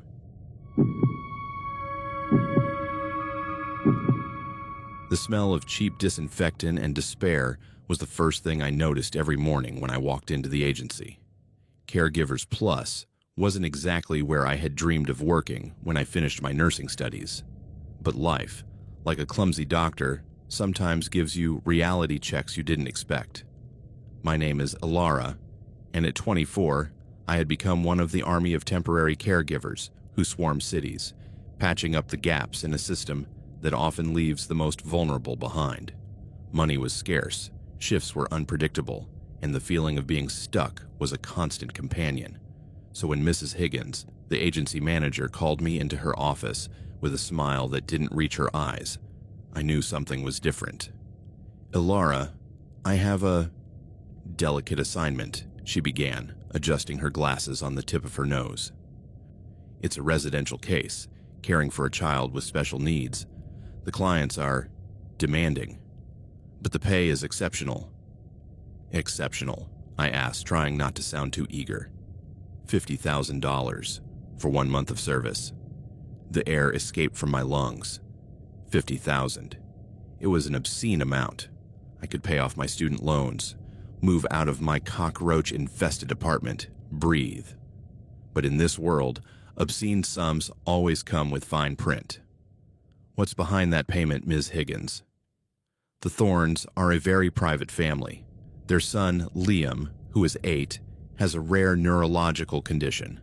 Lockwood syndrome, they call it. He is nonverbal, requires constant supervision, and has episodes. The parents need to travel for business and require someone with your training to stay with him at their residence. There is a very strict confidentiality agreement." A knot of unease formed in my stomach. "Can I know more about the child's condition?" "They'll explain everything to you. The address is 47 Blackwater Bend, a mansion in the hills. Report there tomorrow at 9 a.m. sharp." He slipped me a card with the address. "Don't let their formality intimidate you. They're good people." The phrase "good people" has always seemed suspicious to me. Truly good people don't need to advertise it. The Thorn Mansion was a fortress of glass and steel embedded in the side of a mountain, so modern that it seemed untouched by the passage of time. It was all straight lines, immaculate windows, and a silence so deep that it absorbed even the sound of my car engine as it shut off. As I approached the front door, it opened before I could ring the bell. An almost skeletal woman dressed in an impeccable black tailored suit looked at me. Her face was beautiful, but cold, as if carved from marble. "Ilara Vance, I presume. I'm Isabella Thorne. Come in." Her voice was a sharp whisper, polite but distant. I followed her through an entryway that was larger than my entire apartment. The interior was minimalist to the point of austerity. White walls, polished concrete floors, designer furniture that looked more like sculptures than functional objects. There was not a speck of dust, not a single object out of place, not a single toy in sight. My husband, Alistair, and I have drafted an agreement that you must review and sign before meeting Liam. She led me to an office that looked like a NASA operations room. A tall, broad-shouldered man with precisely combed gray hair stood behind a steel desk. Alistair Thorne. His handshake was firm, his smile an exercise in facial musculature. Miss Vance, Isabella speaks highly of your resume. His voice was deep, resonant. This is the contract. He slid a leather folder toward me. I opened it. It was 20 pages of dense, legalistic clauses. But it wasn't the clauses about schedules or responsibilities that made my blood run cold, but the appendix titled Protocol of Conduct and Confidentiality. I read it with growing disbelief. First, Article 7, C. The caregiver shall not interact with Liam outside of the stipulated hours for activities, 7 a.m. to 7 p.m., except in the event of a medical emergency. Second, Article 9, A. It is strictly prohibited to take photographs, videos, or audio recordings of Liam or any area of the property. Third, Article 11, Durat. The caregiver shall not ask Liam questions about his condition, his past, or his family. Fourth, Article 13b. The east wing of the ground floor, which includes the door marked supplies, is off limits. Under no circumstances should anyone attempt to access it. Fifth, Article 15d. In the event that Liam experiences an episode, defined as high-pitched vocalizations or spasmodic movements, the caregiver shall gently restrain him and administer the blue medication found in the medicine cabinet in his room. Emergency services shall not be contacted unless expressly authorized by Alistair or Isabella Thorne. Sixth, Article 17, A. Any violation of this contract will result in immediate termination of employment and full withholding of payment, in addition to legal action for damages. It was absurd, paranoid, inhumane. I looked up at the Thornes, who were watching me with impassive calm. Some of these rules are unusual, I managed to say. Liam is very sensitive, Isabella explained in her icy voice. Any disruption to his routine, any external stimulus, can trigger debilitating episodes. Confidentiality is to protect his privacy. We are a very exposed family, Alara. The media is voracious. What about not contacting emergency services? I asked, pointing to the most alarming clause. We trust your judgment as a nurse, Alistair said. But we've had bad experiences with previous staff who panicked over situations that we know and manage. The blue medication is specific to his condition. It's what his neurologist prescribes. It all sounded reasonable if you ignored the primal instinct screaming at me that something was rotten. But then I looked at the contract again, and my gaze settled on the figure. $20,000. It was a moral lottery ticket, and my poverty was stronger than my prudence. I signed. The sound of the pen on the paper felt like a nail being hammered into my own coffin. Excellent, Alistair said, putting the contract away. Now you can meet Liam. I was taken to a room on the second floor. It was the antithesis of the rest of the house. It was full of light, with soft blue walls and shelves full of books and educational toys. And there, sitting in a specially adapted wheelchair, was Liam. He was a beautiful child, with ash blonde hair and large green eyes the color of forests. But his gaze was empty, lost in a place no one else could access. He didn't respond to our entrance. His thin, pale hands lay limp on the armrests. Liam, sweetheart, this is Alara. She's going to be staying with you, Isabella said with a tenderness that sounded forced. The boy didn't blink. There was no recognition. As you can see, his interaction is limited, Alistair said. He requires assistance with all his basic needs: feeding, hygiene, mobility. His medication schedule is on the tablet on the nightstand. follow it to the letter. The first few days were a routine of oppressive loneliness. The Thorns seemed like ghosts. I would see them briefly in the hallways, always on their way to some important meeting or locked in their offices. The house was so quiet I could hear my own heartbeat. Liam was an enigma. I fed him bland baby food, changed him, took him out on the terrace to get some sun. But there was no one behind those green eyes, just a deep emptiness. Sometimes his limbs would shake with involuntary spasms, and I, following orders, would administer the blue medication, a viscous liquid I kept locked in a medicine cabinet, and the spasms would cease, plunging him into an even deeper sleep. I felt like I wasn't caring for a child, but keeping an empty body functioning. The ban on the East Wing haunted me. Supplies. What supplies required a locked door and a clause in a contract? Every time I walked past it, I felt a strange chill, as if that part of the house were dead. One night, after putting Liam to bed, I couldn't sleep. The silent opulence of the house was suffocating me. I went down to the kitchen for a glass of water. While I was there, I heard a sound, a faint thud, as if something or someone had fallen to the floor. It came from the East Wing. My heart raced. It could have been a rat, or a piece of furniture that had shifted. But my instinct, that voice I had ignored when I signed the contract, screamed again. I grabbed the master key the Thorns had given me for the common rooms, a key that, according to the contract, I was not to use on the supplies door, and approached. The door was cold to the touch. I looked around. The house was enveloped in absolute silence. I inserted the key into the lock. It didn't turn. It was locked with a different key. But then I remembered a trick I had learned in the hospital for opening stuck cabinets. I took a paper clip out of my hair and with trembling hands unfolded it. After several failed attempts, I heard a click. The door swung inward, revealing not a room, but a narrow concrete staircase leading down into the darkness. A faint smell of damp earth, disinfectant, and something sweet and medicinal hung in the air. Article 13, B echoed in my head, but the sound, that thud. I turned on the flashlight on my phone and descended. The basement was a long, low space, lit only by the dim red light of various electronic equipment. There were monitors displaying heart rate lines and brain waves. Metal shelves were filled with bottles of saline solution, syringes, and vials of medication with labels I didn't recognize. And in the center, a hospital bed with high rails. And in the bed, connected to a vital signs monitor, lay another child. He was identical to Liam.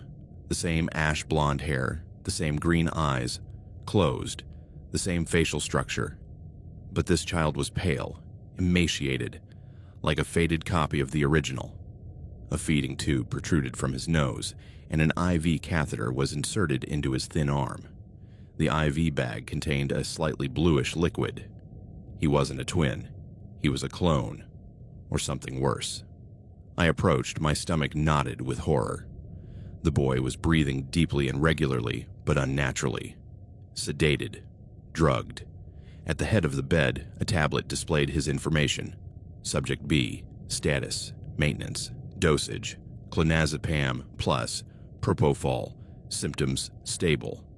Subject B. I looked around. On a nearby table, there were folders. I opened them.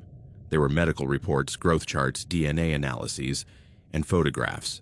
Photos of Liam, the one above, smiling, playing, and photos of this child, always asleep, always connected to machines. The report spoke of transfer procedures, immune system suppression, forced compatibility. Then I understood. He wasn't a twin. He was a spare. The Thorns didn't have a sick child. They had a child, Liam, who may have been sick in the past, and they had created or kidnapped a double, a subject B, to serve as a factory for organs, bone marrow, whatever was needed to keep their precious heir alive. Lockwood syndrome was a lie. The blue medication, was it to suppress Liam's consciousness, or to prepare his body for something? The thud I had heard must have been an involuntary movement of the sedated child, A wave of nausea washed over me. This was more than illegal. It was a perversion of everything that was human. Organ trafficking, experimentation. I was in the middle of something monstrous. Suddenly, I heard footsteps upstairs. Voices. The Thorns were back. I closed the folder, turned off the flashlight, and ran up the stairs 2 at a time, closing the door behind me just as carefully. I ran to my room, got into bed, and pretended to be asleep. But inside, I was a whirlwind of terror and revulsion. What did I do now? Report it. I had to report it. But the contract. Legal action for damages. The Thorns were powerful. Who would believe me? A caregiver against a wealthy family. They could say I was crazy, that I had made it all up. And if they fired me, I would lose access to the house and that boy in the basement. What would become of him? The next day, I looked at Liam with new eyes. I no longer saw a sick child. I saw a child whose life was sustained by the suffering of another. Every time I gave him the blue medication, I felt like I was collaborating with the horror.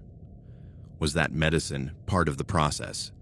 Was I keeping Liam in a state of passivity so that the treatment would work? The emotional manipulation was as subtle as it was cruel. Isabella sat down with me that same afternoon. "Liam seems calmer with you, Ilara," she said, with a smile that almost seemed genuine. "It's amazing the bond you can form, even without words. He's our world. We would do anything for him."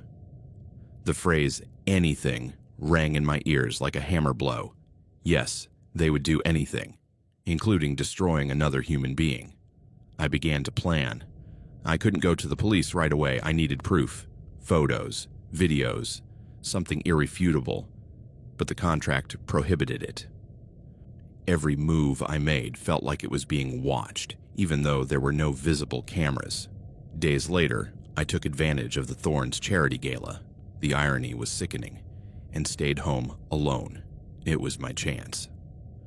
After making sure Liam was fast asleep, I went down to the basement, this time with my phone to record. Every second I spent there felt like an eternity. I recorded the room, the monitors, the sedated child, the medical reports. In a folder, I found something even more terrifying.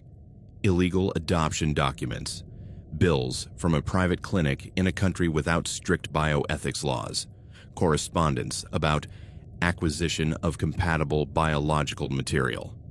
He wasn't just a spare part. He was a victim of trafficking. A child stolen or bought and kept like a farm animal for someone else's benefit. I went upstairs, trembling from head to toe. I had the evidence. Now I just had to leave and contact the authorities. But as I left the basement, I came face to face with Alistair Thorne. He hadn't gone to the gala. His gaze was first one of surprise, then understanding, and finally a terrifying calm. "Ilara," he said, his voice a dangerous whisper. "It seems you found our supplies." "It's not a supply, it's a child," I said, trying to keep my voice from shaking. "It's a guarantee," he corrected, moving slowly toward me. "An insurance policy. Liam is fragile. The world is a dangerous place. We make sure that no matter what happens, our son has a chance. It's love, Ilara. The purest, most ruthless love there is." "It's a crime," I shouted, backing away. "It's survival," he replied, "and you signed a contract. A contract that stipulates the consequences of breaching confidentiality. $50,000 is a great incentive for silence, don't you think? Or for disappearance. We are powerful people, Ilara. Your word against ours. Who will they believe?" His gaze swept over my body, assessing me. It wasn't a direct physical threat, but something worse. A systemic threat. They could destroy my life, my career, and get away with it. "I have proof," I lied, hiding the phone behind my back. "I've sent it to a contact." Alistair laughed, a dry, hollow sound. "No, you haven't. The signal blocker in the house is very efficient. Give me the phone." I knew that if I gave it to him, I was lost. I took a step back, then another. He followed me, unperturbed. "Think of Liam," he said, his voice dripping with false condescension. Do you really want to take away his only chance at life? For a child who feels nothing, who thinks nothing, who is nothing more than a vessel. His description of the child in the basement enraged me so much that my fear turned to rage. He's a human being, I said firmly, and I'm going to get him out of here. I spun on my heels and ran, not toward the main exit. I knew it would be blocked, but toward the kitchen, where there was a service exit. I heard his heavy footsteps behind me. I grabbed a heavy metal mortar from the counter, and when I reached the door, slammed it with all my strength. It gave way. I ran out into the cold night toward my car. Alistair didn't follow me out of the house. He just stood in the doorway, watching me with that terrifying calm. I drove like a mad woman to the nearest police station. I showed them the videos, the photos. I told them everything. The raid came at dawn. They found the boy in the basement, still sedated. They took him to the hospital. The Thorns were arrested. The investigation revealed a sordid network. The Thorns couldn't have any more children after Liam, who suffered from a rare genetic disease that required periodic transplants. Instead of risking waiting lists, they had used their wealth to find a compatible donor on the black market. Subject B was an orphan child purchased in Eastern Europe, kept in suspended animation to be used piece by piece. I never regained my sense of security. The $50,000 never arrived, of course. Sometimes, in the stillness of the night, I wake up sweating, imagining Liam's empty gaze and the artificial breathing of the child in the basement. The horror was not in the supernatural, but in the calculated cruelty, in the way love can be twisted to justify the unjustifiable. I learned that the most dangerous monsters do not live in caves but in mansions, and their weapons are not claws or fangs, but contracts, silence, and the deranged love for one child, paid for with the stolen life of another.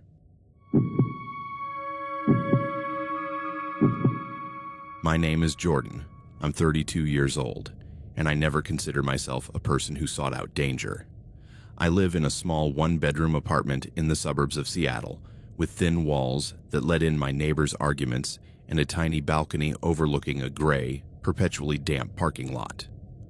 My life is normal.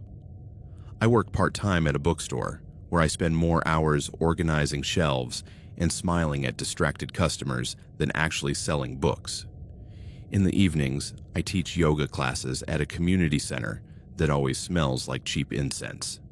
I don't have a lot of money to spare, but I have everything I need. To supplement my income and treat myself every now and then, I work as a babysitter through an agency that connects families with freelance workers. It's not glamorous, but it's extra income, and most of the time, easy. Parents want someone trustworthy to watch their kids while they dine out, and I end up sitting on comfortable couches, watching TV shows with a cup of hot tea while the kids sleep in rooms filled with stuffed animals. That Friday, around 7 p.m., I got the call that would change everything. The agency's name popped up on my screen. I answered right away, thinking it would be a regular weekend job. The coordinator's voice sounded more tense than usual. "Jordan, are you available tonight? It's urgent." I was silent for a few seconds. It was unusual for them to call so late and with such urgency. "It depends," I replied. "What happened?" "The Harlan's nanny quit suddenly just an hour ago. They need someone tonight. 2 children, large house in Bellevue. They'll pay extra for the urgency." The last name sounded familiar. The Harlans. I remembered seeing their profile on the agency's app. A wealthy family with a couple of positive reviews from previous babysitters. Professional parents, easygoing kids. The typical description that inspires confidence.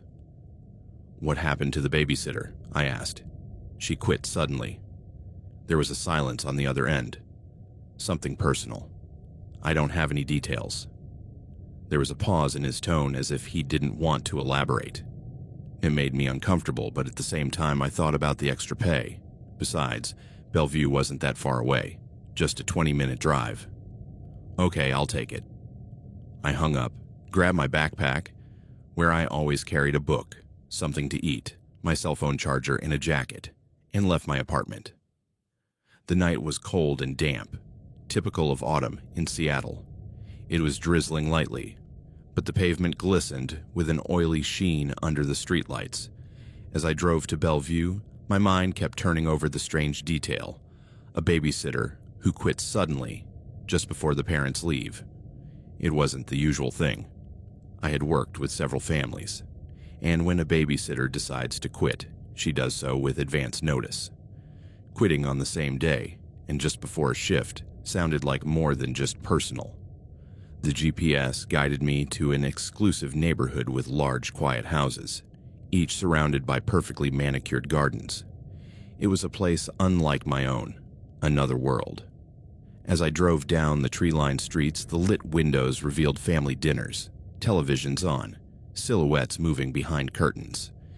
Everything seemed calm, almost artificial in its perfection. When I arrived at the Harlan's house, I felt a mixture of awe and strangeness. It was a modern 2-story building with huge windows at the front and a stone path leading to the front door. There was space for 3 cars in the driveway. My old Toyota looked out of place parked there, as if it had snuck into a luxury car show. The porch lights came on automatically as I approached. I rang the doorbell. The door opened almost immediately. Elena Harlan appeared before me, a woman in her 40s, dark hair pulled back in a perfect bun, wearing an elegant black dress that seemed chosen to impress. She smiled, but it was a tight, obligatory smile. "Jordan, thank you for coming so quickly." She invited me in. The interior of the house was immaculate: polished wood floors, walls painted in neutral tones, modern furniture that looked like it had come straight out of a magazine. Everything was in order, nothing out of place. Sarah had to leave suddenly, Elena said, almost in a whisper, as she led me through the living room. "The kids are already in bed. I just need you to be here until we get back around 11. There's food in the fridge, and the alarm code is 4729. The way she mentioned Sarah intrigued me. She was obviously talking about the nanny who had quit, but her tone sounded strange, as if she were trying not to reveal any more.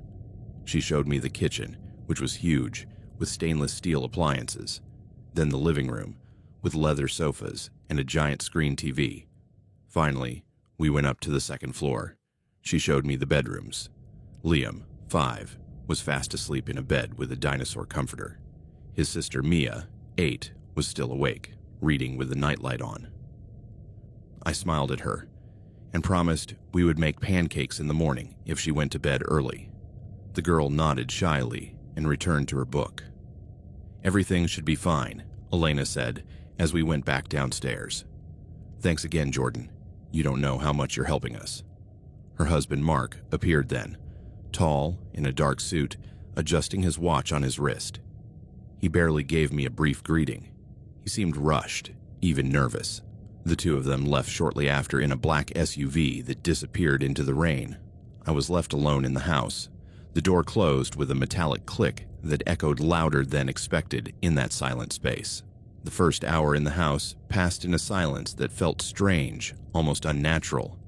It wasn't the normal silence of a wealthy family's home with the children already asleep, but a thick silence, full of small echoes. The ticking of a clock in the living room, the subtle hum of the refrigerator, the occasional creaking of the wood with the nighttime humidity.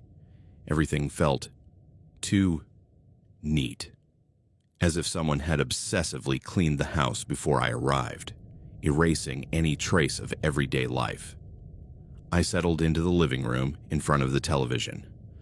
I turned on a light-hearted series to distract myself, but the truth is that I didn't pay much attention.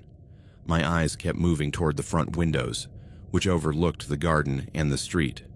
The curtains were open, and even though all I could see outside was the rain falling in light bursts, I had the unsettling feeling that someone might be standing there, looking in. I tried to focus on my phone. I checked my emails, replied to unimportant messages, and then opened the nanny agency app. I looked at the Harlan's profile, Father is an engineer. Mother is a lawyer. 2 children. Positive references. The strange thing was that the most recent review was more than 6 months old. Normally, parents with regular nannies updated frequently. I wondered if Sarah's sudden resignation was related to that, if there had been tensions before. At 8:45, I decided to go upstairs to check on the children. I always did this, out of habit. It reassured me to know they were okay. First, I went into Liam's room. He was still asleep, with his arm over his stuffed dinosaur. He was breathing deeply without any sudden movements. Then I went to Mia's room. The door was ajar. When I pushed it gently, I found her still awake, but without the book. She was lying down, looking at the wall, as if she wanted to convince herself that she was asleep. I approached her and tucked the blanket around her. I didn't say anything this time. I just stroked her hair and waited a few seconds for her to calm down. That's when I noticed something on the floor, next to the nightstand. It was an old cell phone with a cracked screen.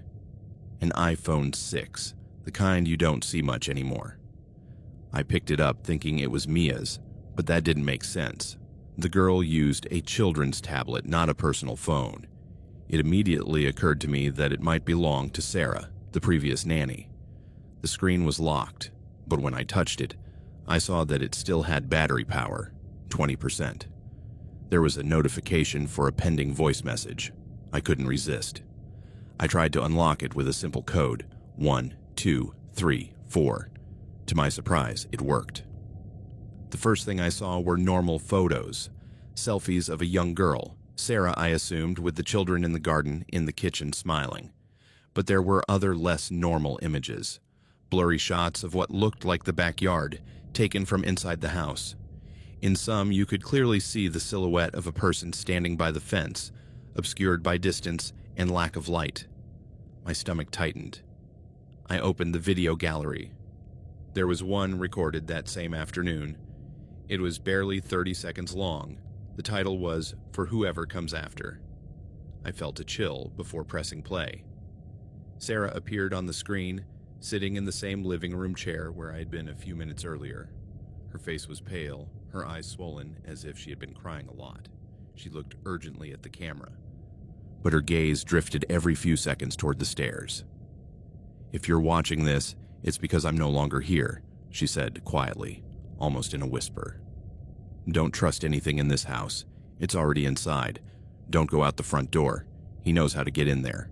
Call the police if you hear anything, but do it from the basement.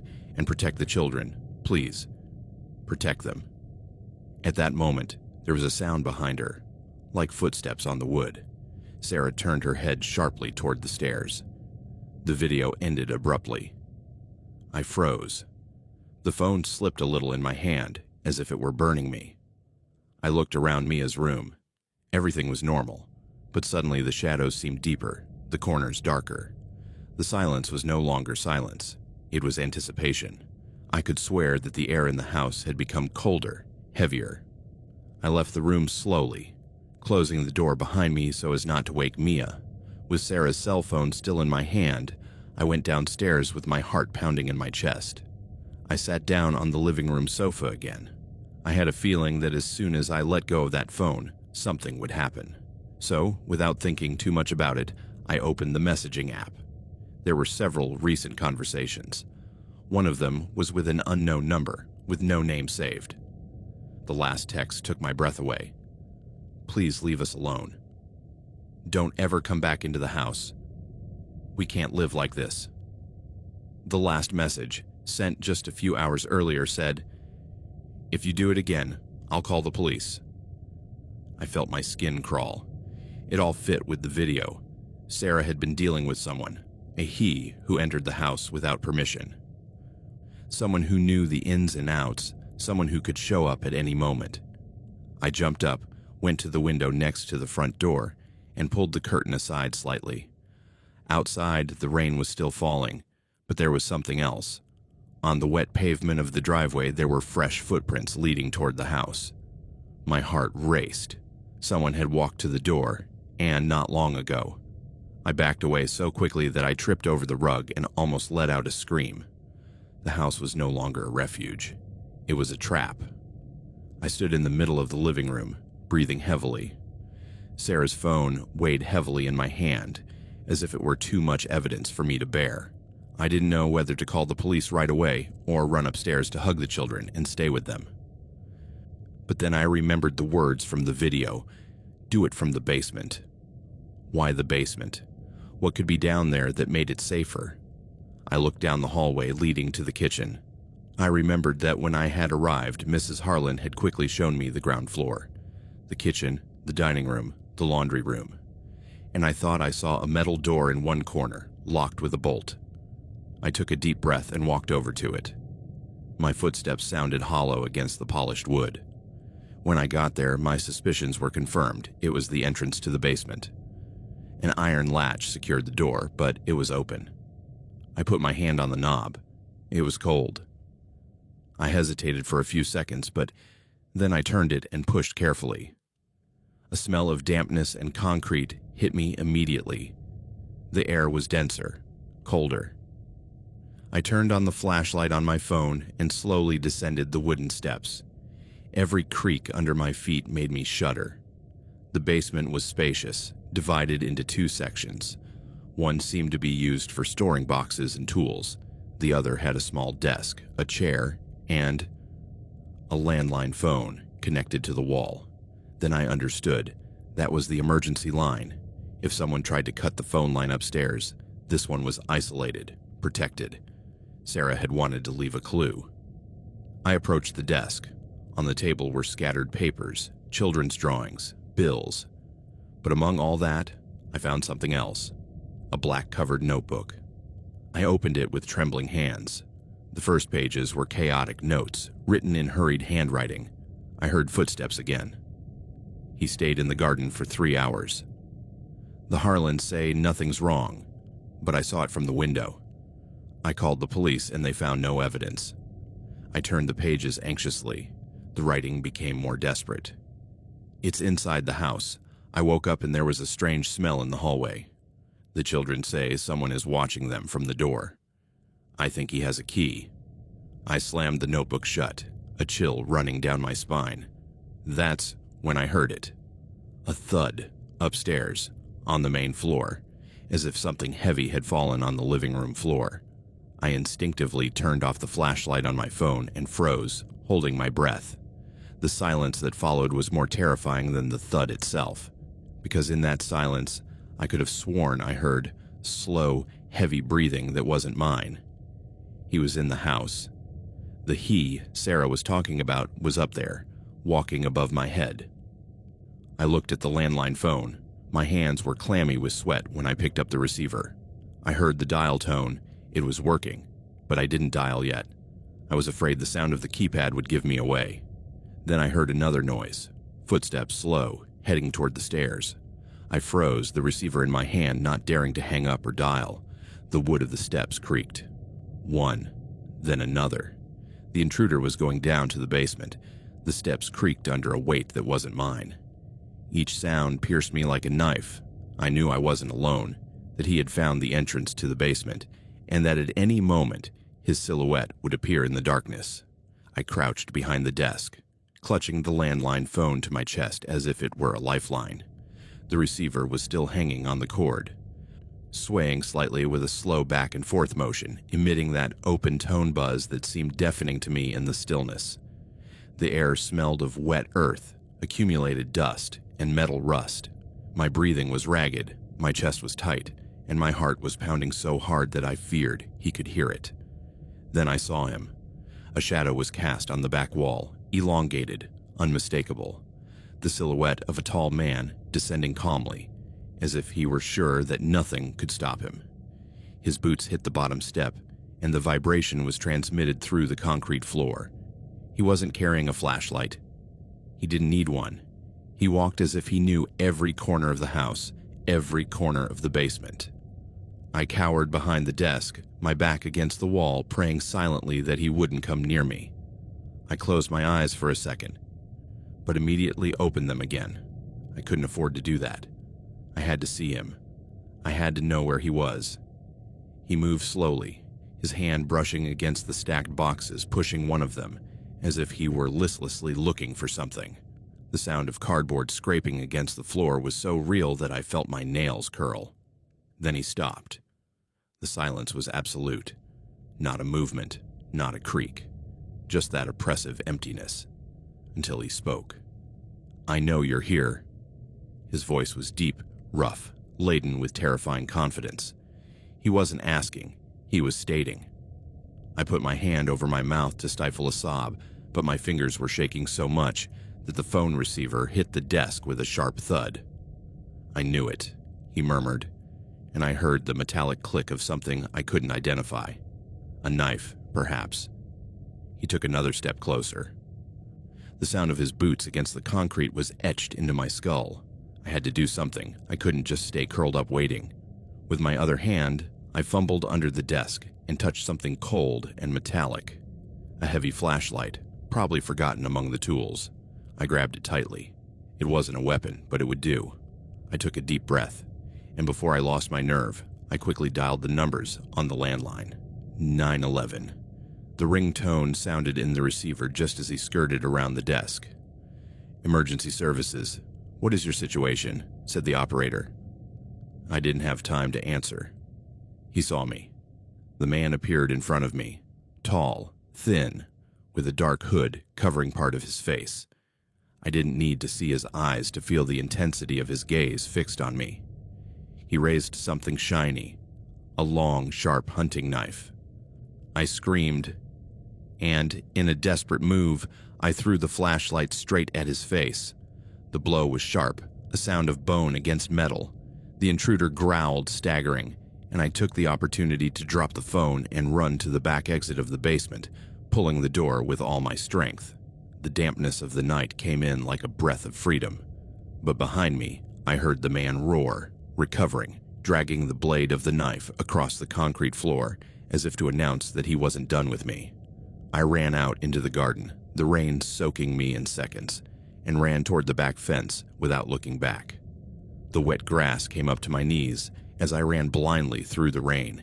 Each drop hit my face like frozen needles, but I couldn't stop. My sneakers splashed in the mud, slipping, threatening to make me fall at any second. Behind me, I could hear him. The intruder didn't shout. He didn't ask for anything. He ran silently, only the rhythmic sound of his heavy boots chasing me, getting closer and closer. That cold calm was worse than any threat. He didn't want to scare me with words. He wanted to catch me. The garden stretched out like a dark field, barely lit by the distant flashes of streetlights. To my right, the shadow of a rusty swing swayed in the wind, creaking as if it were crying. To the left, tall bushes formed a black wall that hid everything. I stumbled.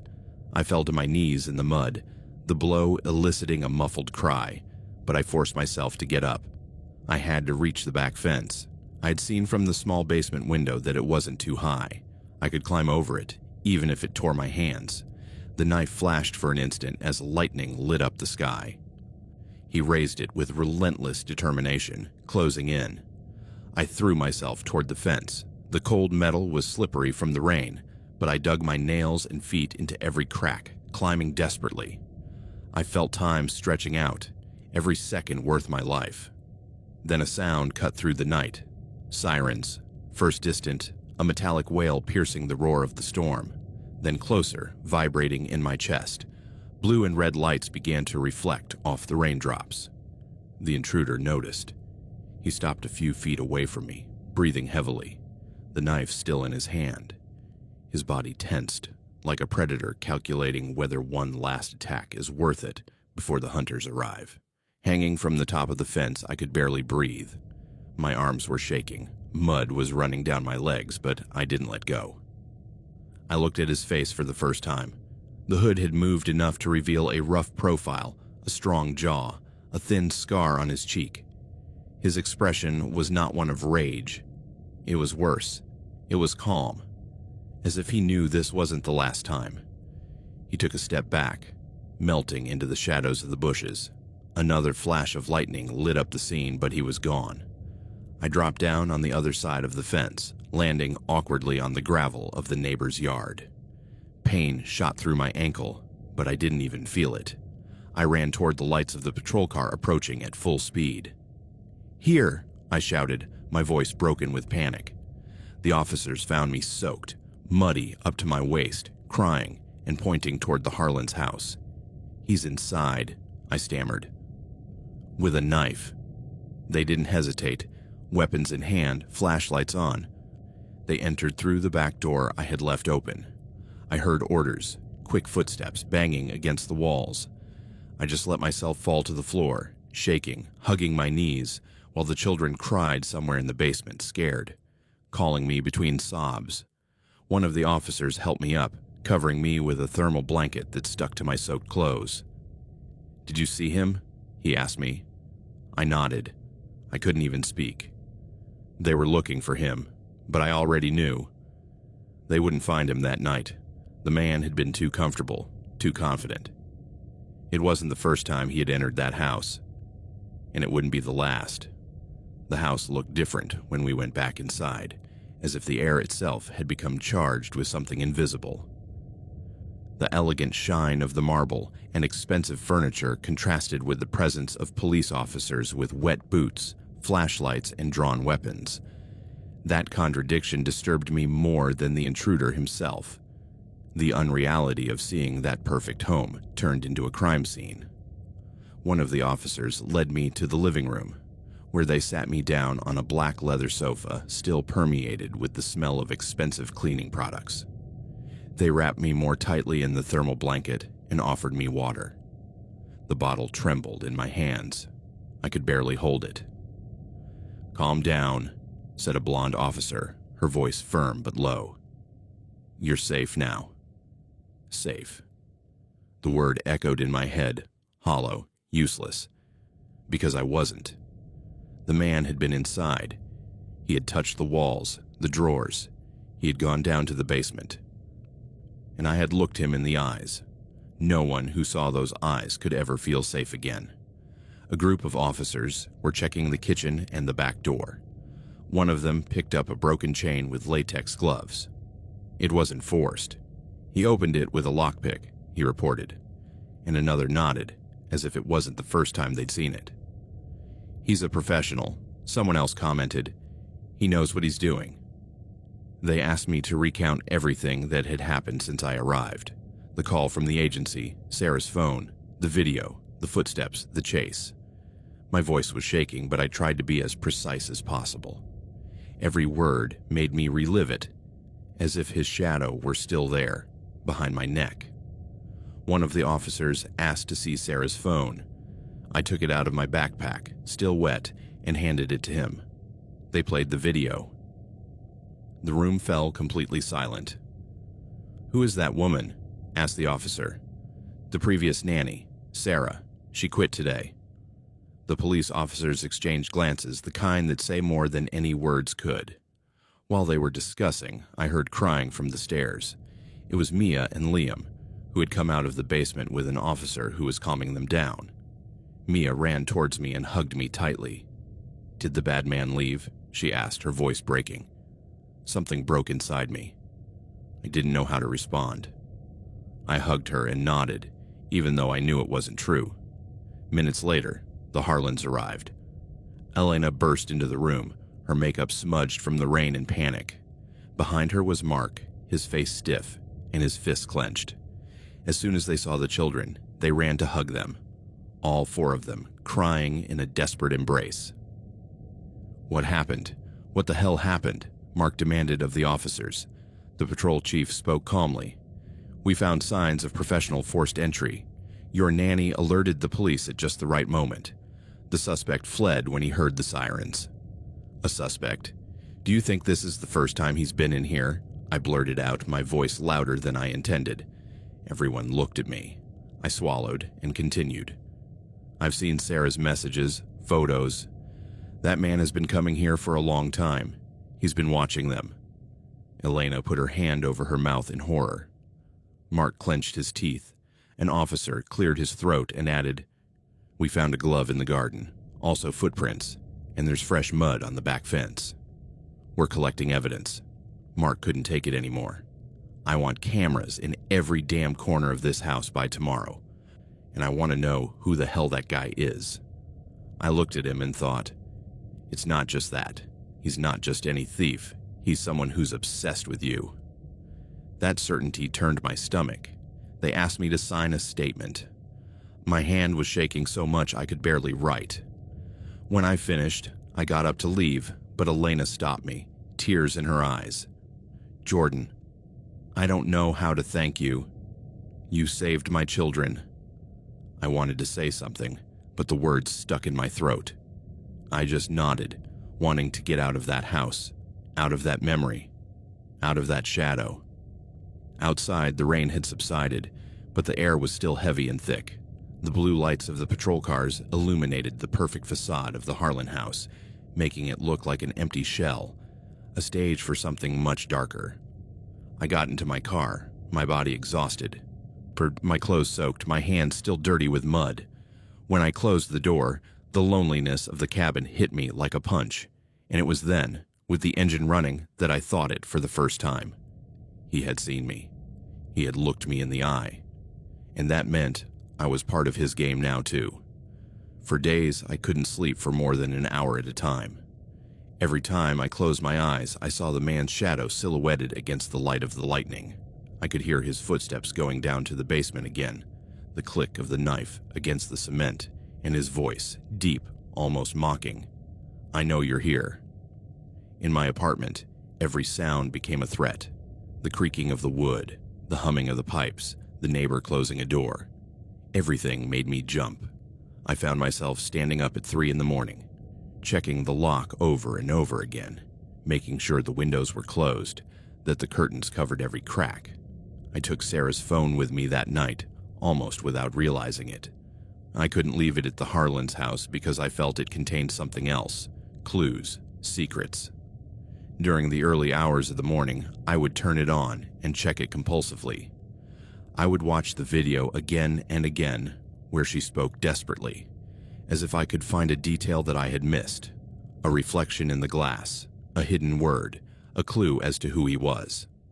But there was nothing new, just her pale face, her reddened eyes, and that plea.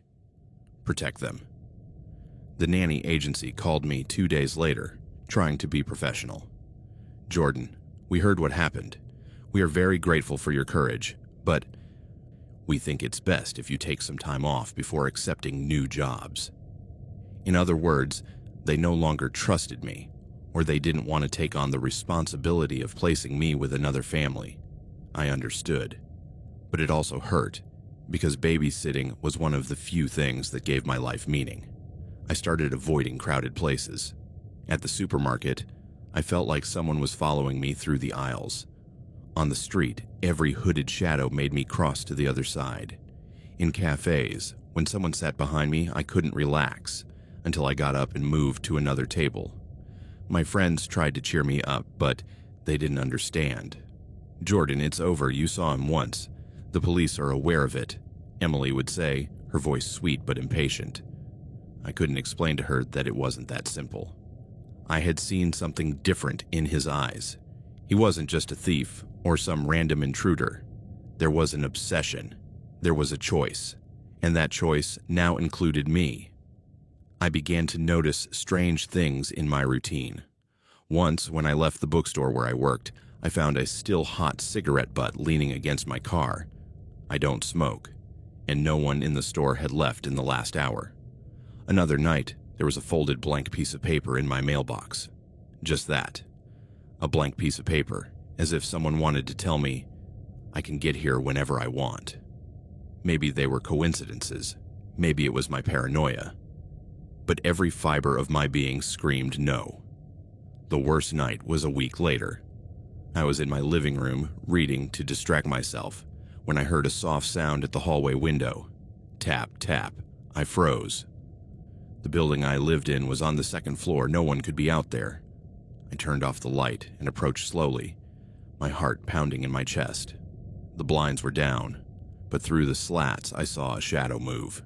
I couldn't make out a face, just an outline, and then nothing. I called the police, hysterical.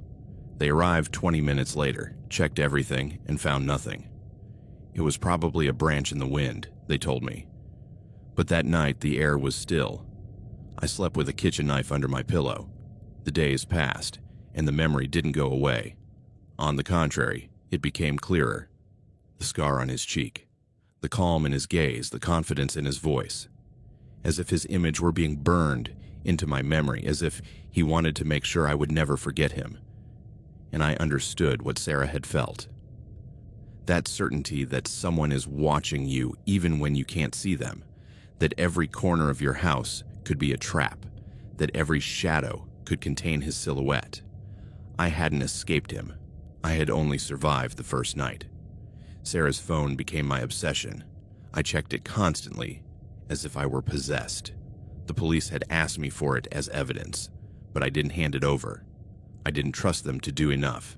At first, I thought it was locked, but one night, almost instinctively, I tried her eldest daughter's date of birth. It worked. The wallpaper was a photo taken in the park, the two children on a swing, and behind them, a man holding a bottle of water, almost out of frame. It wasn't Mr. Harlan. He didn't even look like a family member. He was there, out of focus, as if it had been a framing error. Or as if he had wanted to appear. I checked the voice memos. There was a recording, filed 3 weeks ago. Sarah's voice sounded different, lower, as if she were afraid someone might hear her. If anything happens to me, if I don't come back... Pause, a stifled sob. He won't stop.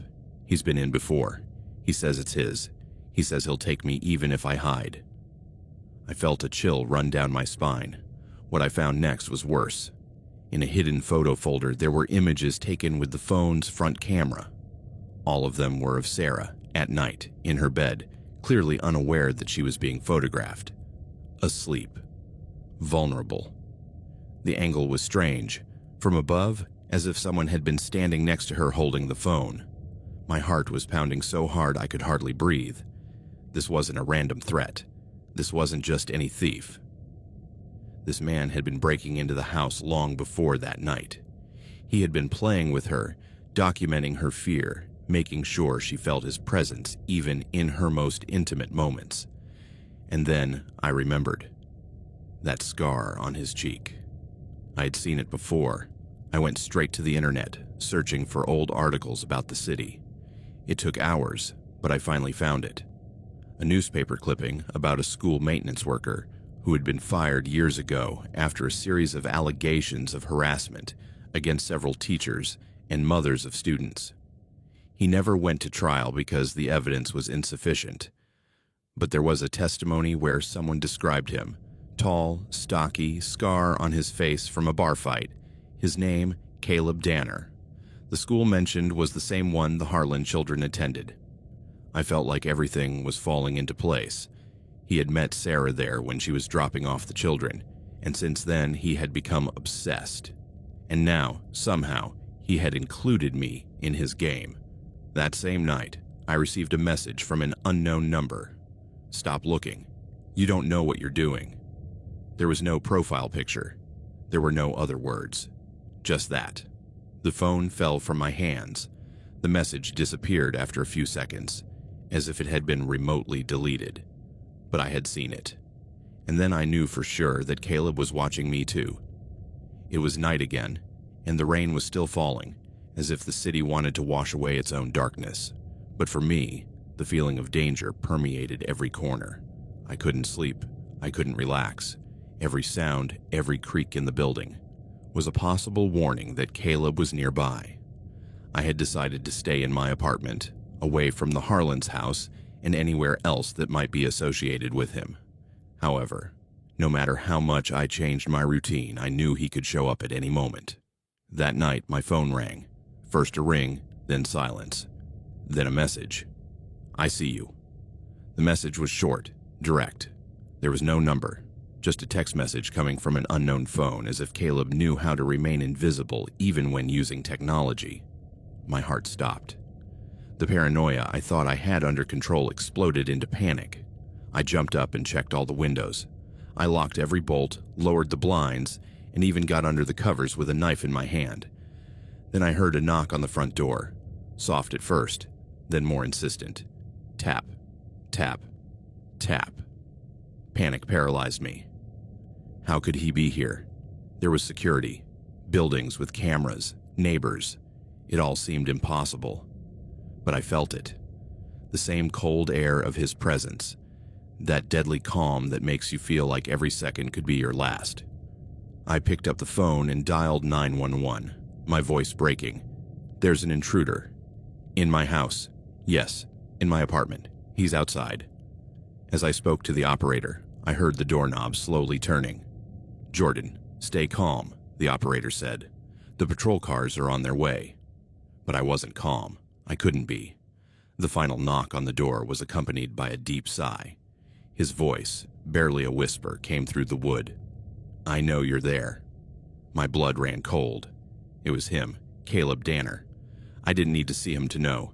Running, I looked for a place to hide. The space between the kitchen and the living room was narrow, with a table I could use as a temporary barrier. I turned on a small flashlight and barricaded myself behind it, trembling, the knife still in my hand. The door gave way, slightly under pressure, a dull sound that made me jump. Then I saw him, a shadow silhouetted between the doorway and the light in the hallway, tall with his hood pulled down over his head and that stare I had seen before in the Harlan's basement. I tried to scream, but no sound came out. He advanced calmly, measuring each step. There was no fury, only patience. His every movement was calculated. He was a predator in his habitat, and I was the prey he had waited patiently for. In a desperate move, I threw the flashlight at his face. This time it didn't blind him completely, but it did make him take a few steps back. I took advantage of this to run towards the kitchen, looking for a way out. Jordan, I shouted, forgetting my fear and focusing only on survival. The sound of sirens in the distance gave me a break. I heard him growl in frustration as he retreated into the darkness, disappearing into the shadows as he had done before at the Harlan's house.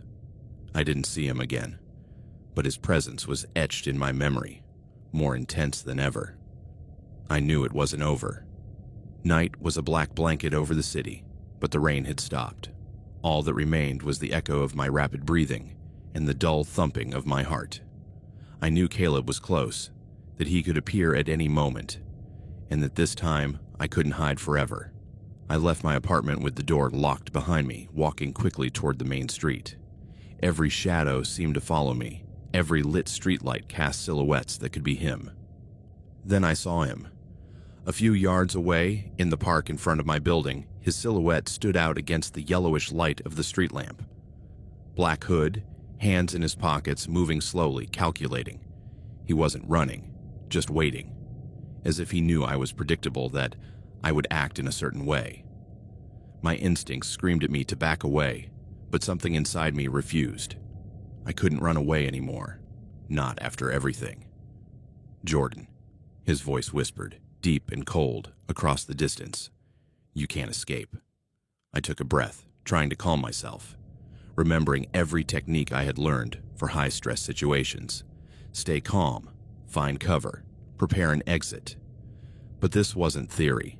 It was real life, and I was alone in front of a man who had planned every move for weeks. I began to circle him, looking for an advantage. He knew it too and followed me with his eyes, moving just enough to keep his distance, measuring my steps. Then I remembered something crucial. Sarah's phone. Inside were traces of her roots, places where she had left evidence, signs of her obsession. I could use that. I ran into a nearby alley, hoping he would follow me, leading him to a place where I could have the advantage. And yes, he did. I heard him behind me, his footsteps firm, confident, relentless. As I turned, I found myself cornered against the alley wall. My back touched the cold brick, and Caleb was just a couple of feet away, his knife reflecting the light from the street lamp. His gaze was fixed, calculating, as if he had anticipated my every move. I told you couldn't escape, he said, taking a step forward. Fear paralyzed me for a moment. I felt despair run through my bones, but also something else, a concentrated rage, a need to survive at all costs. I remember raising the knife I was holding in my hand, trembling, and yelling at him to stop. He stopped, just for a moment, but long enough for me to understand that I would not run away anymore. "Police!" I shouted into the void, hoping the sirens would arrive soon. The distant sound of an engine responded. Red and blue lights began to reflect off the walls of the alley. Caleb cursed and backed away, disappearing into the darkness again. The patrol cars arrived in seconds, surrounding the area. I couldn't contain my relief. The tension made me fall to my knees on the wet gravel, shaking and breathing heavily. "We saw him. He was here," I stammered between sobs as the officers took up their positions. "I saw him with my own eyes." They searched for minutes through streets and adjacent alleys, but Caleb had disappeared again. They didn't catch him, not that night. But one thing was certain. It wasn't just him who terrified me anymore. The experience had irreversibly scarred my mind. I had survived, but the fear, the paranoia, and the feeling of being watched had taken root in my skin. The following weeks were a silent hell. I lived in my apartment, but I felt that every shadow was Caleb. Every noise, every movement in the street or in the building made me jump, and my breathing became rapid and irregular. The paranoia was constant. There was no safe haven. The normal sounds of the city were transformed into threats. The wind banging on the windows, the creaking of old wood upstairs. Even the sound of my own footsteps in the hallway were enough to trigger my adrenaline. I found myself walking around with a knife in my hand for hours, checking the locks over and over again. Every door had to be secured, every window closed. The feeling of being watched was unbearable. I began to avoid places that had once been routine. The bookstore where I worked seemed like an open, dangerous place. The brightly lit streets, which had once seemed safe, were now labyrinths of potential traps. If someone was following me, I couldn't let them surprise me. I changed my routes, always walking on the opposite sidewalk, even during daylight hours. Sleep disappeared. When I did manage to sleep, I had vivid nightmares. I saw Caleb in the Harlan's basement, watching me, stalking me, always one step ahead.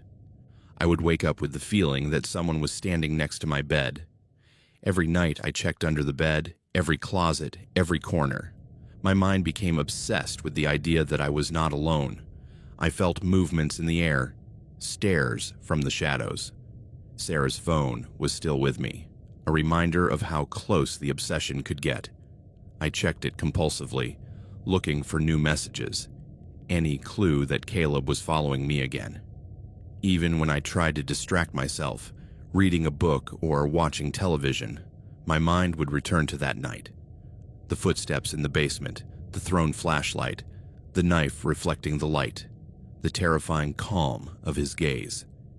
It was all etched into my memory, and there was no way to erase it. My friends began to worry. They noticed that I jumped at every noise, that my conversations always ended with references to surveillance and danger. They tried to make me see reason. "Jordan, it's over. The police are on it." But I couldn't feel safe. I knew Caleb had disappeared that night, but his presence wasn't limited to a physical place. He had left a mark on me, a constant alert that I couldn't turn off. My social life dwindled to almost nothing. I avoided calls, messages, public places. The feeling of being watched made me turn down invitations. Even small details, like the light from a car parked in front of my building, made me check the intercom, look out the window, measure every movement. The police never found Caleb. The Harlans installed security cameras and advanced alarm systems, but that didn't reassure me. I knew that a man like him didn't need much to get in, to stalk, to control. It wasn't just physical strength, it was planning, obsession, patience. Every time I heard a story about an intruder, a stalker, an obsessive criminal, I couldn't help but feel a chill. I knew exactly how the victim must feel.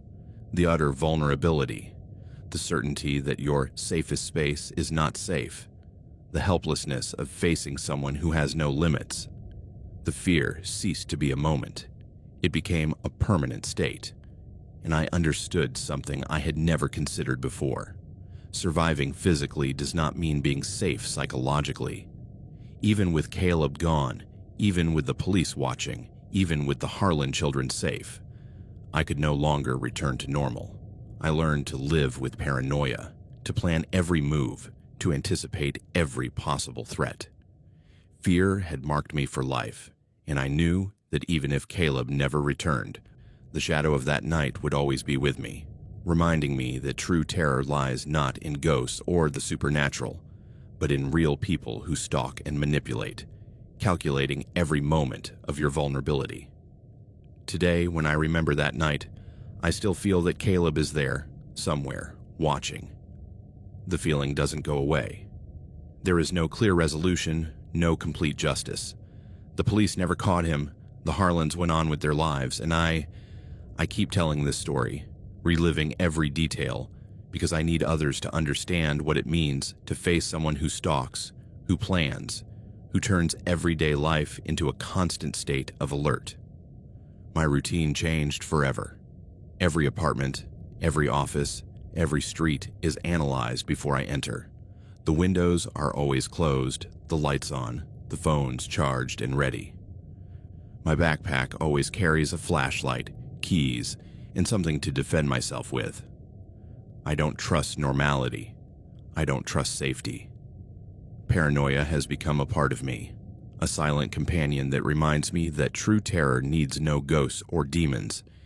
It just needs someone real, calculating, willing to cross boundaries that no one else would cross. Someone who transforms the everyday into a scene of fear. And so I go on.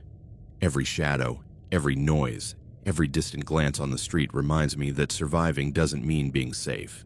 It just means I got lucky, for now. Because Caleb, or someone like him, could always show up again, and I'll always know it.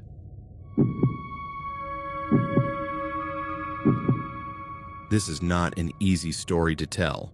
It is not the kind of story you share over dinner with friends, or at a family gathering, or even in a diary if you want to sleep peacefully at night. It is the scar that never fully heals, the shadow that lengthens behind me on sunny days, the echo of a horror I did not experience firsthand, but which marked me forever, as if its pain had been carved into my bones with a cold chisel. My name is Jesse, and during a summer that should have been one of transition and hope, the summer between my freshman and sophomore years of college, I plunged into the darkest depths of human nature. It was not an accidental fall. It was a deliberate, albeit unconscious, descent into an abyss I did not know existed. It is the strongest, most heartbreaking story I have ever experienced. And I share it not out of morbid curiosity, not out of a need for attention, but because I believe, perhaps naively, that giving voice to the silence of those who cannot scream is a moral obligation. I had just finished my first year of college studying social work at Illinois State University. I had in my blood, or so I believed with the blind faith of a 21-year-old, a fierce desire to fix a world that I knew was full of cracks. It wasn't a naive illusion, at least I thought so. I had grown up in a lower middle-class family.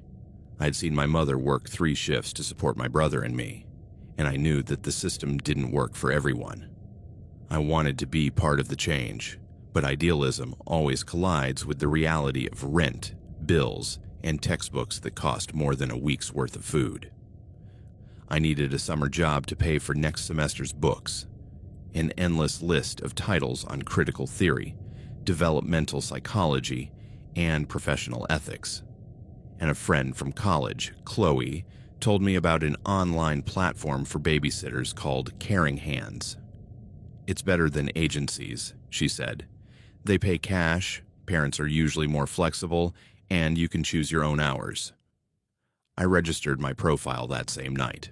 I uploaded a photo of myself smiling on campus, my brown hair pulled back in a ponytail and wearing a college t-shirt. I wrote a short bio. Social work student. Experience with children of all ages. References available. The next day, while having coffee in the library, I checked the app. There was a new message. Responsible babysitter wanted for 2 lovely children, Maya, 6, and Noah, 4, in the afternoons. Flexible hours, weekly cash payment, interested parties, contact Brenda and Robert Carter. It sounded normal. Routine. The name Carter was common. The description was generic. But there was something about the word charming that caught my attention. It was an adjective used by parents who really loved their children, I thought. I sent my profile and received an almost immediate response from Brenda. Her tone in the email was warm, effusive, almost maternal. "Hi, Jesse. Thank you for your interest. We are a family who recently moved to the Pinecrest Estates neighborhood, a quiet area of single-family homes with well-kept gardens. We work from home and need someone to help us with the children so we can focus on our projects. How about we meet tomorrow at 10 a.m.? We are very eager to meet you." We set up the interview for the next day. Pinecrest Estates was a 20-minute drive from downtown, in an area of rolling hills and tree-lined streets. The houses were all similar. 2-story villas with large porches, double garages, and immaculate gardens. There was no trash on the sidewalks, no old cars, no sign of the everyday clutter of real families. It was like a movie set. The Carter's house was number 17, a 2-story villa with a porch featuring a wooden rocking chair and a wooden swing in the front yard, painted immaculate white. Everything looked like it had come out of a catalog of perfect suburban life. I rang the doorbell. The door opened immediately. Brenda opened the door. She was a petite woman, about 35 years old, with platinum blonde hair pulled back in a low bun and a quick smile that didn't reach her eyes, which were pale blue and kept darting around as if searching for something she had lost. "Jesse, how nice to meet you," she exclaimed, taking my hands with forced familiarity. Come in, come in."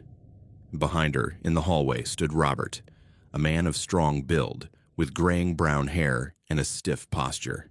He held out his hand. His grip was moist and firm, and his smile, though broad, couldn't hide a certain coldness in his gaze. "Robert," he said in a deep bass voice, "pleased to meet you." The house smelled of freshly baked cookies and citrus floor cleaner. Everything was in its place. Shoes lined up by the door, sofa cushions perfectly arranged, surfaces free of dust. It was too tidy for a house with small children. "The kids are eager to meet you," Robert said, crossing his arms over his chest. Brenda called to the children, "Maya, Noah, come down and meet Jesse." They came down the stairs with a slowness that was unusual for their age. Maya, a thin girl with perfect braids and huge honey-colored eyes, hid behind her mother's legs. Noah, a small boy with messy blonde hair and blue eyes, clung to Robert's pants, not daring to look at me. "Hi, Maya." "Hi, Noah," I said, crouching down to their level. "I'm Jesse." Maya looked at me for a second and then quickly looked away at the floor. Noah didn't even lift his head. I felt a first twinge of discomfort. This wasn't normal childhood shyness. It was something deeper, an encapsulated fear. The interview took place in the living room, a bright room with large windows overlooking the backyard. Brenda did 90% of the talking. "We work in digital marketing," she said, pouring me a glass of lemonade. "It's a crazy world, but very flexible. It allows us to be at home with the kids, which is wonderful." Robert nodded occasionally, a satisfied expression on his face. "The rules are simple," Brenda continued. "You give them their snack at 4 p.m., play with them in the living room or garden, bathe them at 6 p.m., and put them in their pajamas by 7 p.m., at which point we, the parents, take over. We handle discipline," Robert said at one point, his tone slightly firmer. "If there's a problem, anything, you tell us. You don't need to scold them." I nodded, although the phrase, "we handle discipline," struck me as odd. They hired me on the spot. The cash pay was generous, $150 per day, 3 days a week. And despite the slight uneasiness I felt about the children's attitude, my enthusiasm for working with children and my need for money drowned out the first warning signs. My first day of work began on a Monday. Brenda and Robert greeted me with the same bright smiles and took me straight to the playroom, an upstairs room filled with new toys, many still in their boxes. The toys were expensive. A solid wood play kitchen, an electric train set with tracks covering the entire floor, dolls with designer clothes. But they lacked that loving wear and tear that comes from constant use. There were no crayon marks on the walls, no dried-out Play-Doh under the carpet, no books with dog-eared pages. "Your bosses for this afternoon," Brenda said, gently nudging Maya and Noah toward me. "We're locking ourselves in the study until 7. Don't bother us unless it's an absolute emergency." Robert patted me on the shoulder. "Any problems? Let us know." His hand lingered a second longer than necessary, and I felt a chill. When the study door closed, a heavy silence filled the house. Maya and Noah stood motionless, staring at me like deer in the headlights. "Well," I said, breaking the tension, "what do you want to play?" They didn't answer. Noah walked over to a tower of blocks and began stacking them with unusual concentration, avoiding my gaze. Maya sat in a corner and picked up a book, but didn't open it. She just stroked it. I tried everything during that first week: painting, Play-Doh, board games. The children participated, but in a mechanical, obedient way. There was no spontaneous laughter, no tantrums, no wonderful, chaotic energy of childhood. They were two well-programmed little automatons, and then I began to notice the details. It was one afternoon, while helping Noah wash his hands after painting. As I rolled up the sleeves of his sweatshirt, I saw crescent-shaped bruises on the inside of his little arm, like fingernail marks. Bruises of different shades, some yellowish, others purplish, as if they had been made at different times. "What happened to your arm, sweetie?" I asked, keeping my voice soft. Noah pulled his hand away, as if it had been burned. "I fell," he muttered, lowering his head. A few days later, he was playing hide-and-seek with Maya. She hid behind the living room curtains, and as I moved to find her, I tripped and pulled on the curtain, causing her to lose her balance and fall backward. It wasn't a hard blow, but she let out a gasp and clutched her lower back, her expression one of genuine pain and, above all, fear. "I'm sorry, Maya. Are you okay?" She nodded vigorously, her eyes filled with tears she refused to shed. "It's okay, don't tell Dad." "Please don't tell him." "Why not, sweetheart? It was just an accident." She just repeated in a desperate whisper, "Please." The last straw came on a rainy afternoon. Noah was particularly restless. While we were watching a cartoon, he snuggled up against me on the sofa, seeking warmth. It was the first time he had initiated physical contact.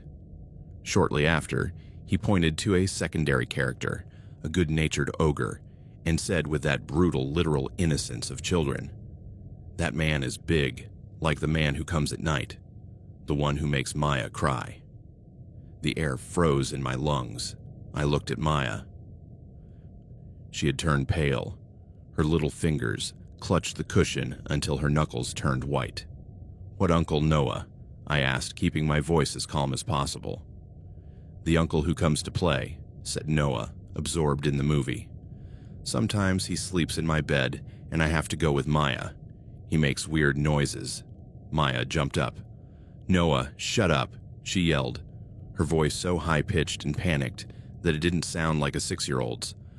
Then she looked at me, and in her eyes was a plea so deep and terrified that it shook me to my core. "He's lying. He always lies. Don't believe him."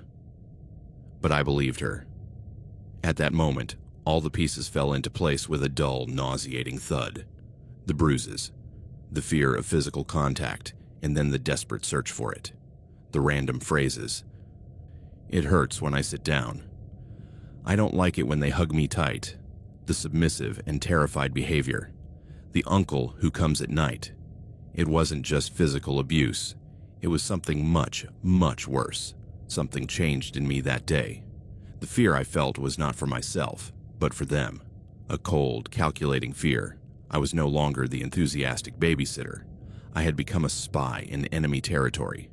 I began to observe Brenda and Robert with a new intensity.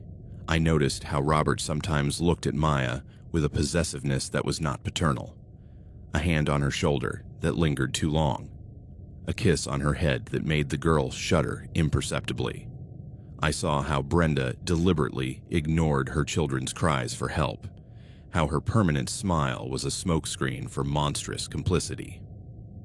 One night, Robert came home with a man I had never seen before, tall, wearing an expensive suit and a gold watch that glinted in the porch light. Brenda greeted him with exaggerated effusiveness. "Maya, Noah, look who came to visit, Uncle Charles."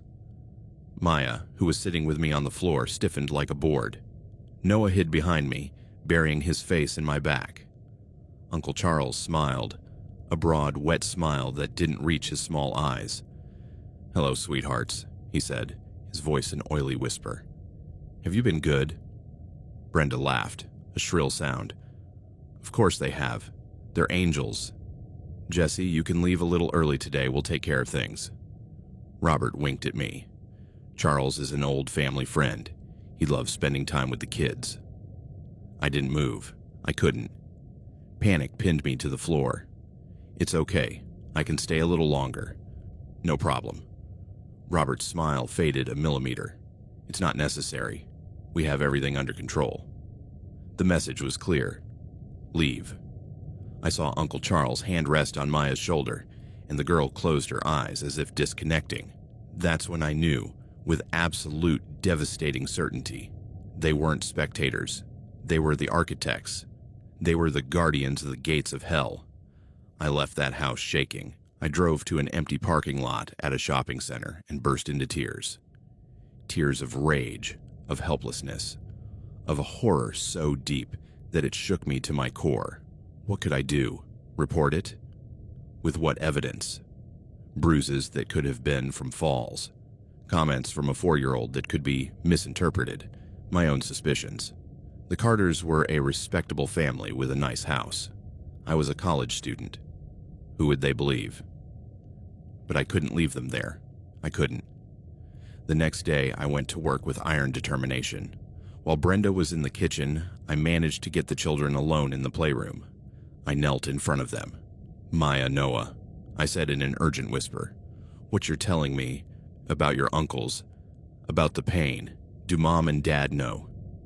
Maya looked at me, and for the first time, the mask of the obedient little girl cracked completely. Her eyes filled with a knowledge so old and terrible that it had no place on such a young face. They bring the uncles," she whispered, and a single tear ran down her cheek. Sometimes Dad gets into my bed too. He says it's our secret, that if we tell anyone, they'll take us to a dark place and we'll never see each other again." Noah, seeing his sister cry, began to sob quietly. "My tail hurts, Jesse. It always hurts."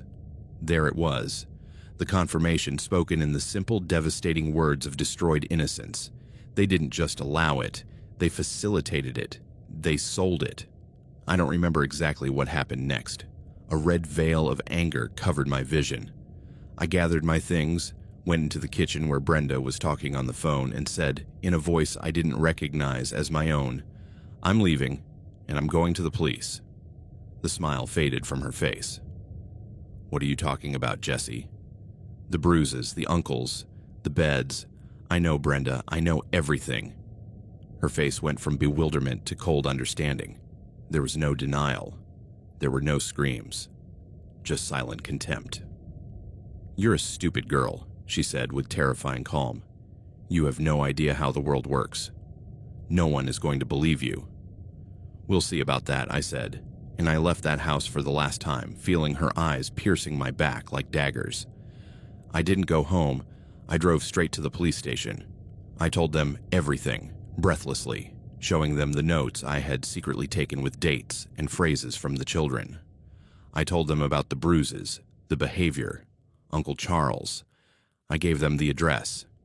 At first, the officer who took my statement seemed skeptical, but my conviction, my genuine distress, and the specific details I provided, the mention of the crescent-shaped bruises, the description of Uncle Charles, prompted them to activate a protocol. They sent a patrol unit to the Carter home for a welfare check. What they found was enough to take Brenda and Robert to the police station for questioning. under intense pressure and with circumstantial evidence mounting, and perhaps with the promise of a deal for whoever confessed first, the facade crumbled. Brenda was the first to break. She confessed everything. It wasn't just a case of horrific abuse, it was a network. Robert, who worked in real estate, and Brenda, who handled the finances, had been offering their own children to wealthy men, Robert's clients and contacts, in exchange for large sums of money. They were selling their children to be abused. They were selling their childhood, their innocence, their physical and mental integrity. The digital marketing was a smokescreen. Their real business was monstrosity. The news devastated the community. The children were placed in immediate protective custody. I still remember the image of Maya and Noah being carried away by a social worker, wrapped in a blanket, their little faces pale and empty. It was an ending, but only the beginning of a long road to recovery that I fear will never be complete. I never saw them again. Sometimes I wonder where they are, if they will ever know anything resembling peace. I dropped out of college for a semester. I couldn't concentrate. The nightmares were constant. My faith in the fundamental goodness of people had been shattered. This is the most powerful story I have ever experienced, not because it happened to me, but because it allowed me to see firsthand the darkness that human beings are capable of harboring. The horror was not in a ghost or a curse. It was in a beautiful house with a swing in the garden. It was in a mother's smile, in a father's embrace, and it was in the terrified whispers of two children who just wanted someone for once to really listen to them, and for one summer that someone was me. And that burden, the burden of having witnessed it, is what I carry with me every day of my life.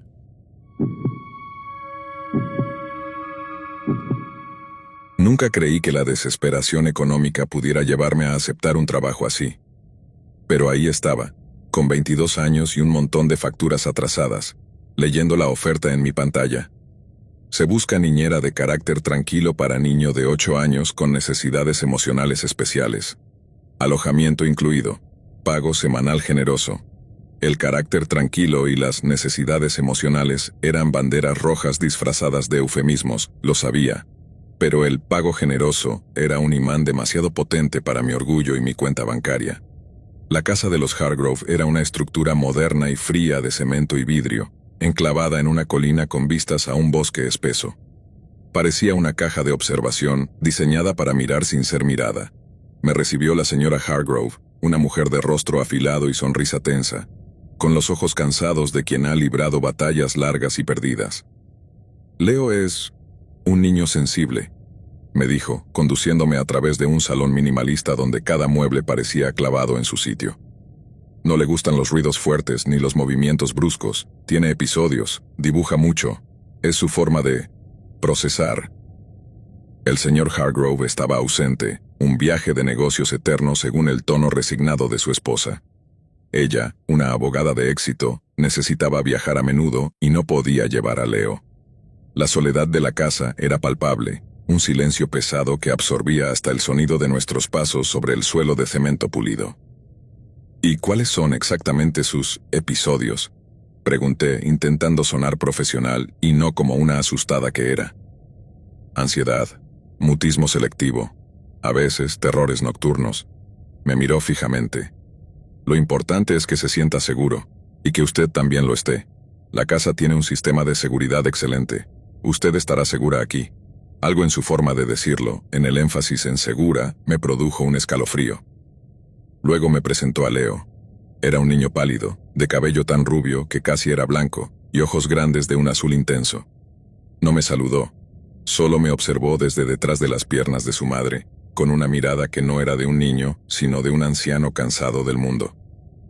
Leo, esta es Eva. Va a quedarse contigo unos días. Él no dijo nada. Solo asintió, lentamente, y se giró para perderse en el pasillo. Los primeros días fueron tranquilos, extrañamente silenciosos. Leo era un fantasma en su propia casa. Comía lo que le ponía frente a él, se iba a la cama cuando se lo decía, y pasaba horas en su habitación, sentado en el suelo, dibujando. Rara vez hablaba, y cuando lo hacía, era en susurros cortantes y frases inconexas. Yo intentaba conectar con él, proponer juegos, leerle cuentos, pero era como hablarle a un muro. Su mundo era inaccesible. Fue al quinto día cuando noté el primer dibujo. Estaba recogiendo los platos de la cena cuando vi un papel doblado en la mesa, junto a mi servilleta. Lo abrí. Era un dibujo hecho con lápiz, con trazos seguros y detallados que no parecían de un niño de 8 años. Representaba la cocina, vista desde arriba, como desde el techo. Yo estaba de espaldas, fregando un plato en el fregadero. La perspectiva era perfecta, imposible. La ventana de la cocina estaba a un lado, y a través de ella, en el jardín, se distinguía una figura oscura y alargada, apenas un esbozo, observando. Me quedé helada. Era la escena de hacía apenas una hora. Leo, llamé, intentando que mi voz no temblara. Él asomó la cabeza por la puerta de la sala. ¿Hiciste tú este dibujo? Asintió, sin apartar sus grandes ojos azules de mí. ¿Desde dónde lo dibujaste? Es desde muy arriba. Se encogió de hombros.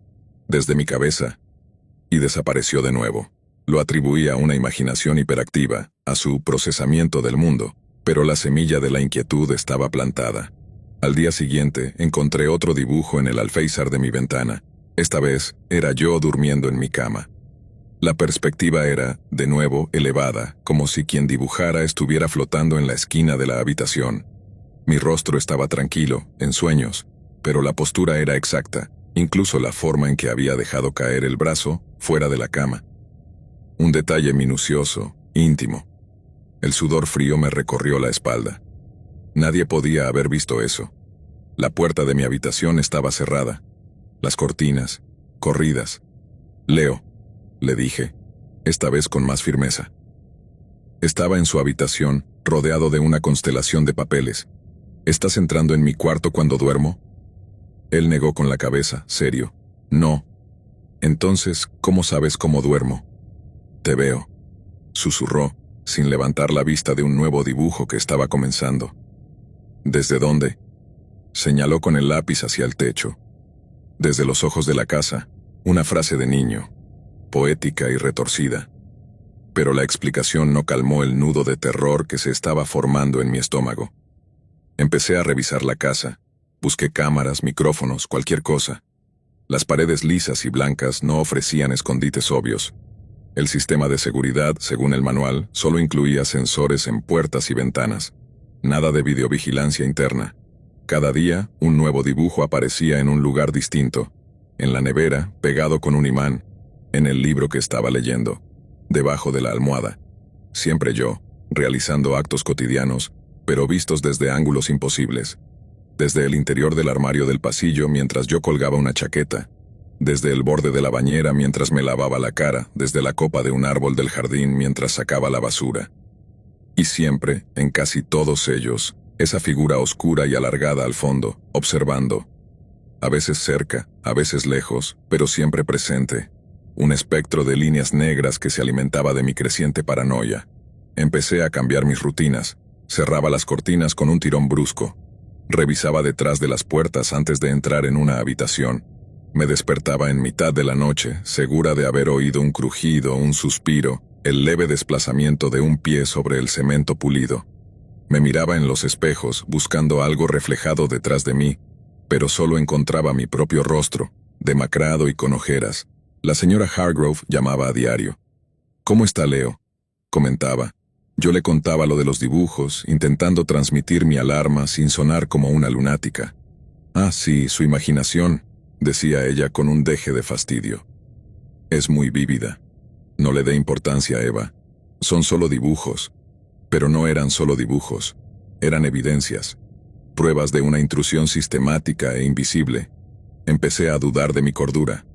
¿Estaba yo inventándomelo? ¿Era mi mente, agobiada por el estrés y el aislamiento, la que estaba creando estas fantasías? Leo era un niño con problemas. Quizás su forma de llamar la atención era inventar estas escenas y dibujarlas con una precisión enfermiza. Una tarde, mientras Leo dormía la siesta, me senté en el salón, sintiéndome al borde del colapso. El silencio de la casa ya no era paz, era una amenaza. Cada sombra parecía moverse. Cada reflejo en el vidrio de la ventana podía esconder un rostro. De repente, un movimiento fuera, en el jardín. La figura alargada. Salí corriendo, el corazón golpeándome el pecho como un pájaro enjaulado. Abrí la puerta de golpe y salí al frío aire del atardecer. No había nadie. Solo el viento moviendo las ramas de los árboles, creando formas danzantes y engañosas. Volví a entrar, temblando. Y allí, en el centro de la mesa del comedor, estaba el dibujo más perturbador de todos. En él, yo estaba en el salón, sentada en el sofá con la cabeza entre las manos, exactamente como lo había estado hacía unos minutos.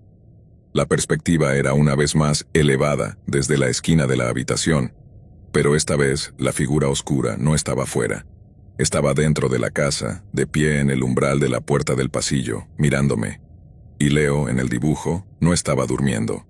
Estaba asomado a la puerta de su habitación, también mirándome, con una expresión en su rostro dibujado que no era de un niño, sino de compasión o de advertencia. Giré sobre mis talones mirando hacia el pasillo. Vacío. Corrí a la habitación de Leo. Estaba profundamente dormido, su respiración era regular y tranquila. El pánico se apoderó de mí. Era real. Alguien o algo estaba en la casa. Había estado aquí observándome en mi momento de mayor vulnerabilidad, y Leo lo sabía. Lo había capturado con su lápiz. Ya no podía confiar en los Hargrove. Ya no podía confiar en mi propia percepción. Solo podía confiar en el testimonio mudo de aquellos papeles. Decidí que tenía que irme.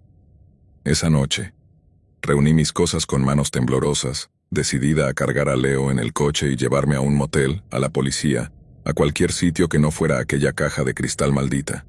Mientras cerraba mi maleta, oí un ruido. Un golpe sordo, metálico, que venía del garaje. Agarré el pesado pisapapales de cristal de la mesilla de noche, un objeto inútil y frío, y bajé las escaleras con el corazón en la garganta.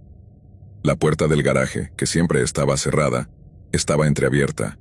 Una franja de oscuridad profunda se abría ante mí. Empujé la puida lentamente. El aire olía a aceite y humedad. Mis dedos encontraron el interruptor de la luz. La luz fluorescente parpadeó y se encendió, iluminando el espacio vacío. No había coche. En su lugar, en el centro del garaje, había un trípode alto. Y en lo alto del trípode, una cámara reflex profesional, con un teleobjetivo largo apuntando directamente a la puerta por la que yo acababa de entrar. Me acerqué, mis pasos resonando en el espacio vacío.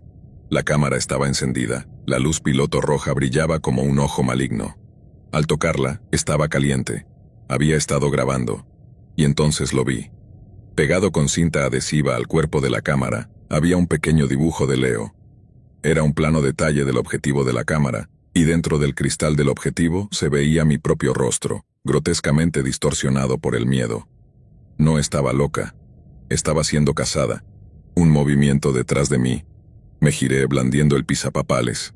Era Leo. Estaba de pie en la puerta, en pijama, sosteniendo otro dibujo. «Es para el proyecto de papá», dijo en un susurro claro. «Él me dice qué dibujar, desde dónde. La cámara ve y yo dibujo lo que ve». «¿Dónde está tu padre?», pregunté con la voz quebrada.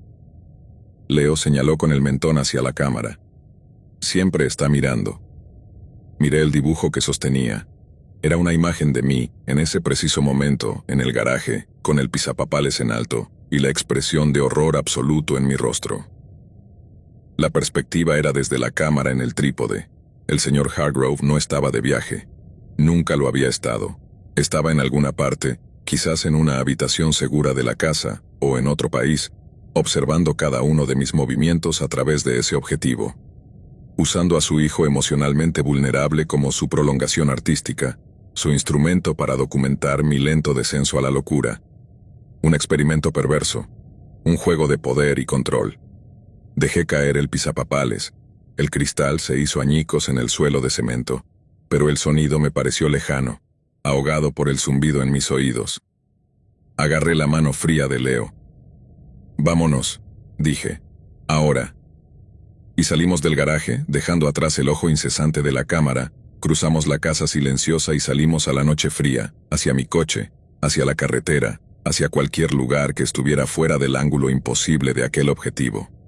pero sabía, con una certeza, que me helaría para siempre, que no importaba a dónde fuera, la sensación de ser observada, de ser un dibujo en el blog de alguien, nunca me abandonaría del todo.